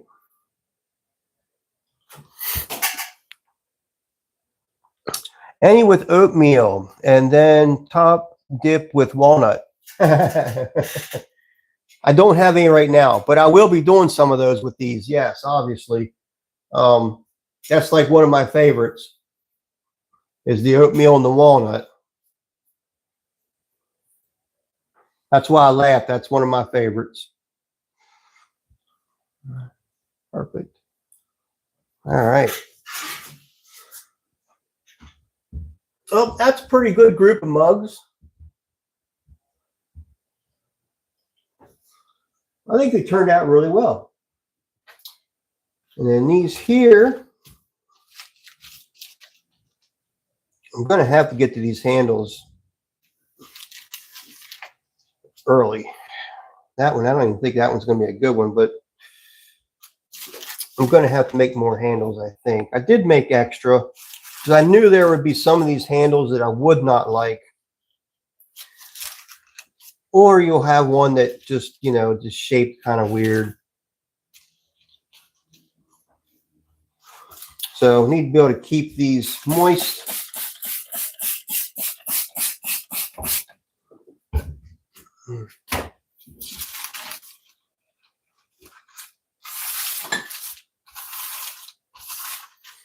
Keep them wrapped up in their blanket so they stay moist.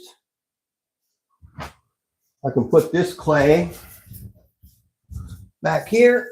I can't wait to get back to throwing again.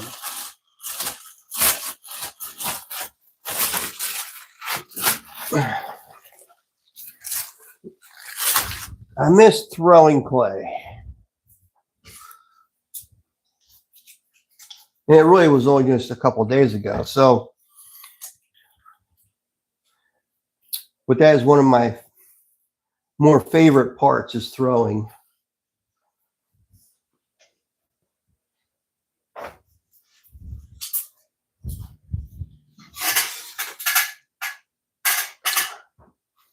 So what we got, last 15 minutes of the night.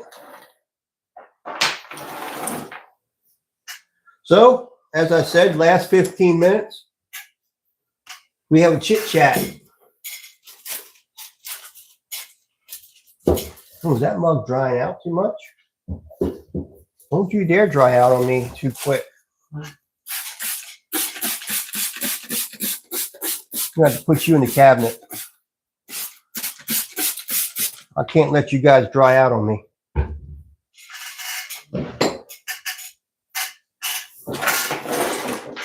All right, so what we got going on in the chat today? We've got 3 people in here. Woo, we're going to break records here. The studio is looking superb. The banner behind you sells it along with your camera angle. How organized is it? It looks organized, doesn't it? It kind of looks that way. Some of it's not organized, but that part of the room is. So thank you. Any with oatmeal? Okay, I already read that one.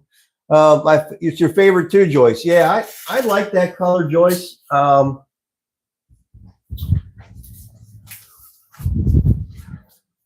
That's this one here. That's that color right there. Oatmeal and walnut. So I really like the way this melts in around here. Really looks cool. One of my favorites.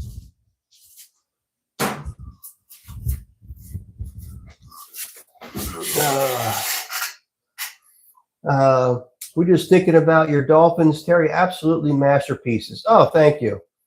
Yeah, I need to make more of them.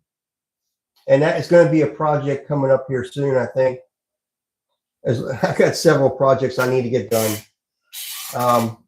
Through the week, you know, working full time at another job really stinks because it doesn't allow me much time in the evening to do a lot. It doesn't even allow me But it doesn't allow me hardly any time to get things done. You know what I mean? These handles would have been on, if I was doing this full time, these handles would have been on this morning. And then I probably would have been doing other stuff on the wheel, getting stuff ready. So until I do this full time, it's going to be kind of a slower process for me. You know, it stinks, but I'll get there, obviously. Yeah, the one-on-ones. The oatmeal looks gorgeous, beautiful, natural color, perfect frame. It is. I think it would go with anything. If you change your color palette in your kitchen or whatever, it would just go. Women, I mean, I know that they care about what they wear. They need to match, you know, and stuff like that. Something like that would look good with any outfit that you have. So if you're carrying around a mug or whatever it is, it would look good.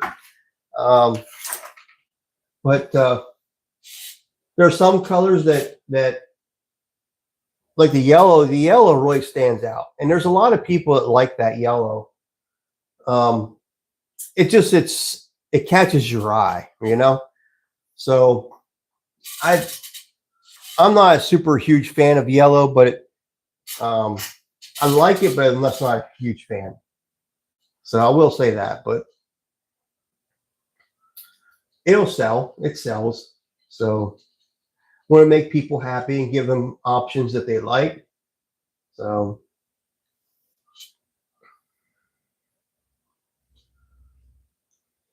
man, it's a slow day today, isn't it, guys?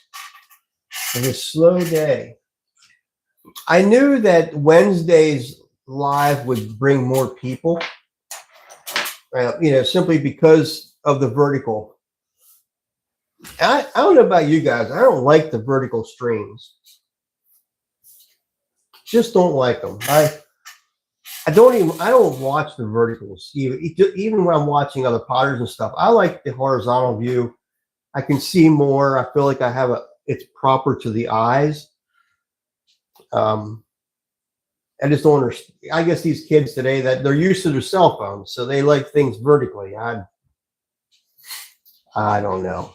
I can't follow on to that.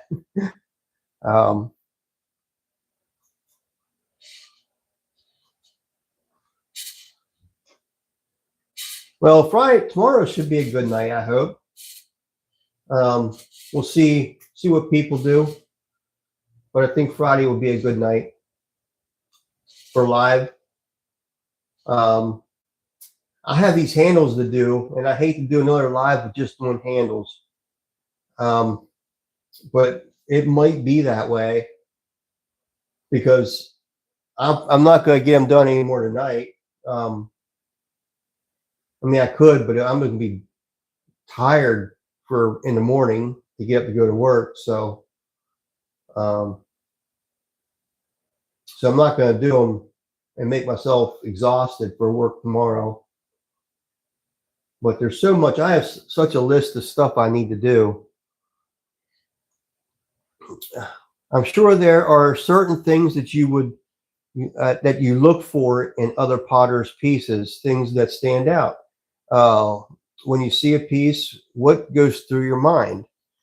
Well, yeah. So there are pieces that stand out when I look at other people's stuff. I think more so when I look at other potters is I look at their techniques on how they're throwing or how they're making a piece. I'm looking at their techniques, like how hand placements and stuff like that when they're throwing. Potters could be glazing or talking about glazes. So I'll be paying attention to that. So I'm not so much looking at the design.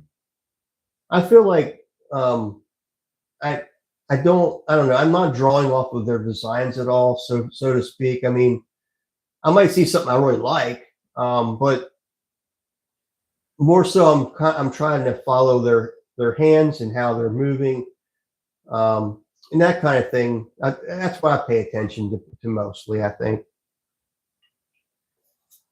I don't prefer the vertical for sure. Much more trolls for people, often too many. Yeah, I agree. It does draw people in there just unwanted, you know? I mean, but the one last night got over 300 views. And that's because it's vertical, you know? Who knows how many views this will get? I don't know, but it won't be 300. So, you know, I guess for a person that's trying to start a YouTube channel, you want to do verticals and get out there, is that would help your numbers come up. It would certainly help your watch hours, which is why I kind of wanted to do at least one vertical a week, and I figured Wacky Wednesday, why not? You know, because vertical is just wacky.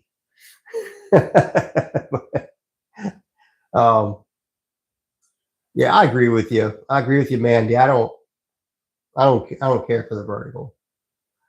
I guess if you're only watching shorts, I guess that's when the verticals make sense. Other than that, it doesn't make no sense to me. I mean, why would you want to watch a long video vertically? It just doesn't make sense. I prefer the one-on-ones like this, smaller communities.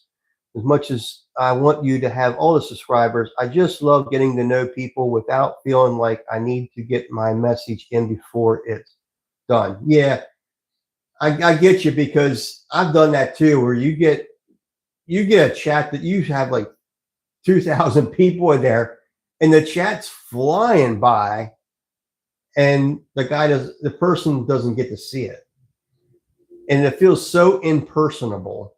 And I agree with you, Mandy, that this is more personable, and that's why I kind of want my community, like, you know, I want to grow, but I want to grow slowly, because I want the subscribers to be invested so much. You know what I mean? Like, I want them to feel like they belong here. It's not just a channel they follow, or that, you know, it's something that they feel like they're part of. So I like the smaller channel and have it grow slowly. I certainly don't want a chat that's flying by, because I'll never I can't keep track of that, and I don't have anybody to sit here and read them for me. And so yeah, I agree with you 100%. That's how I learned to throw. Watching on YouTube, you have the opportunity to see other perspectives, then decide what works for you, reason behind the techniques, quality versus quantity. Yeah, exactly, Mandy. You hit the nail on the head. I think this is quality content, and I would like to do more explaining on how I do things and why I do them, because I don't do something just because. Just like the way I cut my handles and make them fit, they already fit dry like that without anything done to them, and that's very important, because you want those surfaces to meet up perfectly. I can take a handle and I can squish it against the mug, and it will stick, but will it look right? Will it feel right in your hand? I beg to differ. I don't think it will. And that's why I like to explain what I'm doing. And I think somebody like you would get something out of that. You know, maybe you like the way you're doing your handles now, but this gives you a different perspective on what somebody else is doing. And then it makes you think, well, is that something I can incorporate? Or is pieces of that process I can incorporate into what I'm doing? That's what I do. I look at the same things.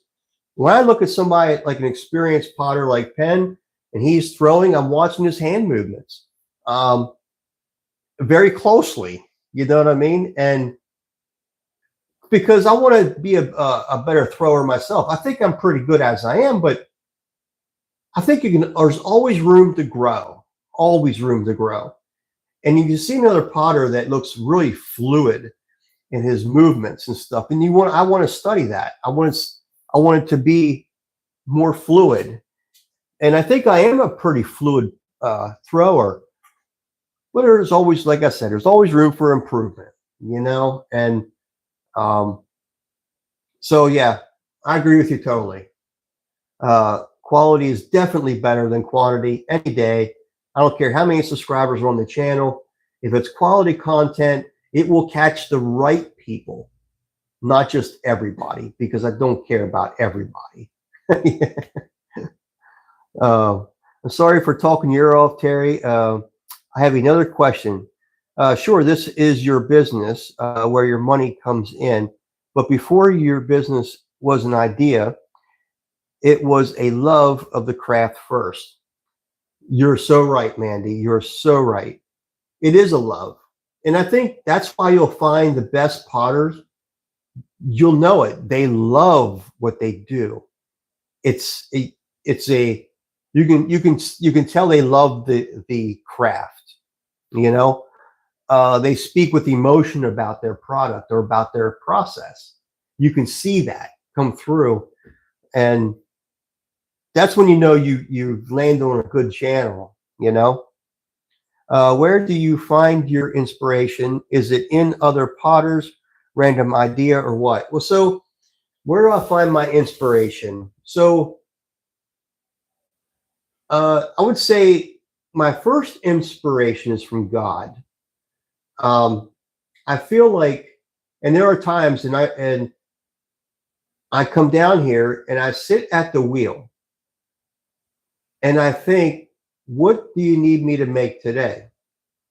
I like to have a one-on-one conversation with God. It's very important. He's very important in my life. Maybe somebody isn't, and that's okay. I'm not telling anybody that they have to be. This is just me, and you asked the question, so I try to get my inspiration from God. So, and I do ask the question, what do I need to be doing today? Now there's going to be days where I come down that there are things I got to do. So I already have an idea what needs to be done and what I need to work on. But there are days I come down here where I don't necessarily have something pressing that needs to be done. And that's where I look for inspiration. And that's when I ask the question to God, what is it? And to be quite honest with you, man, that's when it will pop into my head. Something I look at or something will just come up, whether it's God talking to me or not. I don't know. I like to think so, but that's where it mainly comes from. Now, you can always get inspiration, and I have before, like go to Pinterest, for instance, and look at all the pottery there. There's so much good stuff out there, and I can get a lot of inspiration off of glazing and stuff like that off of Pinterest. Because there's just a lot of good stuff in there I see, so yeah, I do that too. Other potters, as far as getting inspiration, I think when I get a lot of inspiration off of potters is just more love for the craft, because the potters that I watch are really good, and I think I can draw from that energy. In other words, when I'm sitting here, it could be late at night, and I'm watching a potter make stuff, and I'm like, man, I want to get back down on the wheel. You know what I mean? So it can give me inspiration that way. This is a business, so I'm always looking for the inspiration, but I feel like mostly it comes from God, and I feel like He just gives me ideas to work on. Just like the bread baker, and it came to mind, hey, put some chatter around that bowl. Well, I had no tool to create chatter on my bowl. And so I knew that in order to get the chatter, you have to have some kind of steel that's just like a spring steel. So I knew that like packaging material, metal packaging material is metal, like a metal strip. So I was able to get some of that because they throw it away at work. So I was able to get some of that and cut it up and bring it home and bend a piece and make it a piece that makes chatter. So I hope that answers your question. And don't be sorry about questions. Mandy, I love the fact that you are asking questions. I would hope that more people ask me questions. Um, that's beautiful that you find inspiration from God Himself. I believe in energies myself, that He made pure things and evil things, things like love itself, animals, and whatever He put on your heart to pursue. And that's a very good statement. God is energy, and everything is energy. We are energy. We were created from God. So for you to say you get your that you believe in energy, I believe in energies too. Um, I do. I believe in grounding. I believe everything is energy. I think we are an image of God. So he's was energy. He created everything. Everything has energy, and I walk outside barefoot because I feel closer to God because of that. I'm not a church going Christian. Okay. I don't go to church. So when you say energies, I feel you. I understand what you're saying because I believe in that too.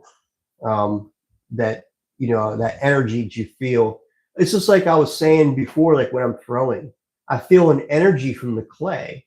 I could feel it going up through my arms. It feels interesting. And I feel like that's coming from God, and it's Him helping me to make whatever piece I am making. Um, I don't know how to explain it except it does feel like energy. When I'm throwing, I can feel the energy from the clay.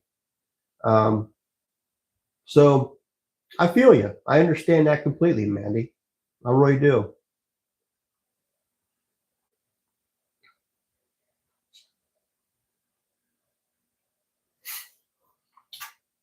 We must have lost Joyce. I guess we lost Joyce.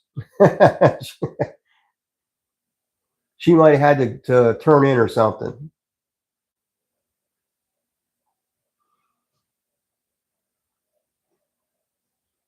I think Mandy, you and I, we agree a lot on the same thing. Um, when it comes to all that, I really do. I'm not a one of those Bible thumping Christians, but I believe in Jesus Christ. I believe in God, and I believe He created everything. And everything has energy. So I think we're on the same page when it comes to that.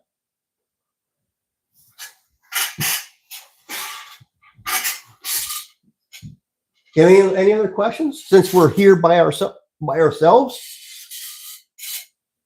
I think you have the room, Mandy.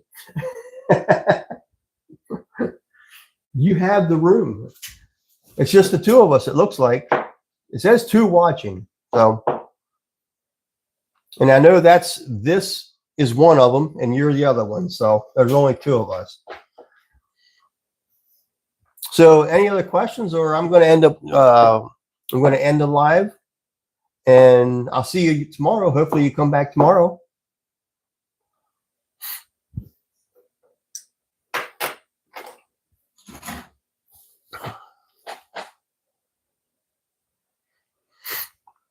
Doing things like walking barefoot or a hobby like pottery is very grounding. It puts you out of your head and gets in tune with yourself and out of your head. I agree, Mandy. It definitely does do that. It definitely does do that. I'm barefoot down here all the time. I go barefoot through the whole house, but anyhow, this is concrete. There's not much grounding here, but I still feel energy. Doing things like walking barefoot. Okay, I read that one. So much pressure, Terry. I know, because you're the only one here. Oh man. No, it's probably pretty rare that we have time like this. You know what I mean? Like you were just saying how you like the smaller channels because of this. And you're absolutely right. I like the smaller channels too because of this.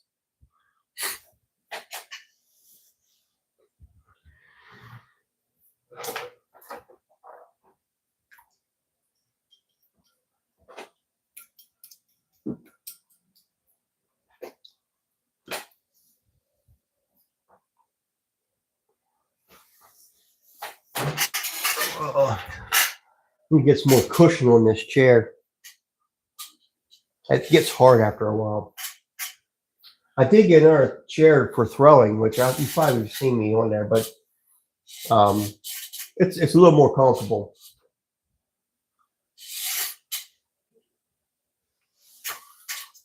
One of my favorite songs has the reminder of "Don't forget to put your feet in the grass."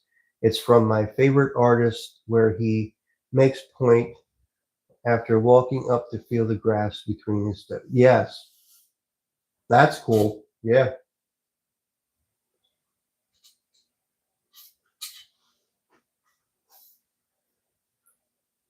I like being barefoot outside all the time. It could be cold out, and I don't care. Now, snow, I don't really want to go out in snow and bare feet, but even if it's cold, it doesn't really bother me too much. I'm not going to be out there forever, but if it's cold in the summertime, forget it. I won't be wearing shoes. Nope. It brings me closer to God, I think. It really does. That's what I feel. So, but if you don't have anything else, Mandy, I'll cut this short and I can talk to you tomorrow. I don't know how many people will have one tomorrow. We'll see. Probably if I'm going to do handles again, they probably won't stick around. And I can see why. I mean, it's not the super exciting, but you know, these handles turned out really well, though, I thought, with using extruder first and then pulling them from that form. I think it turned out nice. Talks about how we live in the world, especially in the young generation, where you wake up, roll over, grab your phone, and look at social media, and then end up comparing yourself to 15 people. Yeah. Yeah, isn't that sad, Mandy? That's really sad. You know, I'm not sure how old you are, and you don't need to tell me, but it never used to be that way. And I wish we could go back. Phones can be so addicting, and just content in itself, social media can be addicting. And then you add shorts to that, and it's worse. Just like TikTok and stuff, it's people get stuck on there all day long, and time just flies by, and they waste their life. And so I agree. Waking up and grabbing your phone is the first thing for everybody, and it's sad because I tend to do that myself. Although I'm not stuck on my phone, I do that in the morning. Breakfast that the grass is grounding place to get him out of his toes. Oh, okay. You're 26, and sorry, you can end it here. I just had to finish with that thought. Well, I'm glad you did. I'm glad you did. So you're young. You're probably about as old as my youngest daughter. Probably, yeah. I think you are. So yeah, you could be my daughter for sure. But I'm glad that you stuck around and asked the questions you did. I thought this was great. I'll come back tomorrow and we'll do this again. So that, hey, maybe it might be just you and I tomorrow too, if you come back. So who knows? So anyhow, let me go to the camera.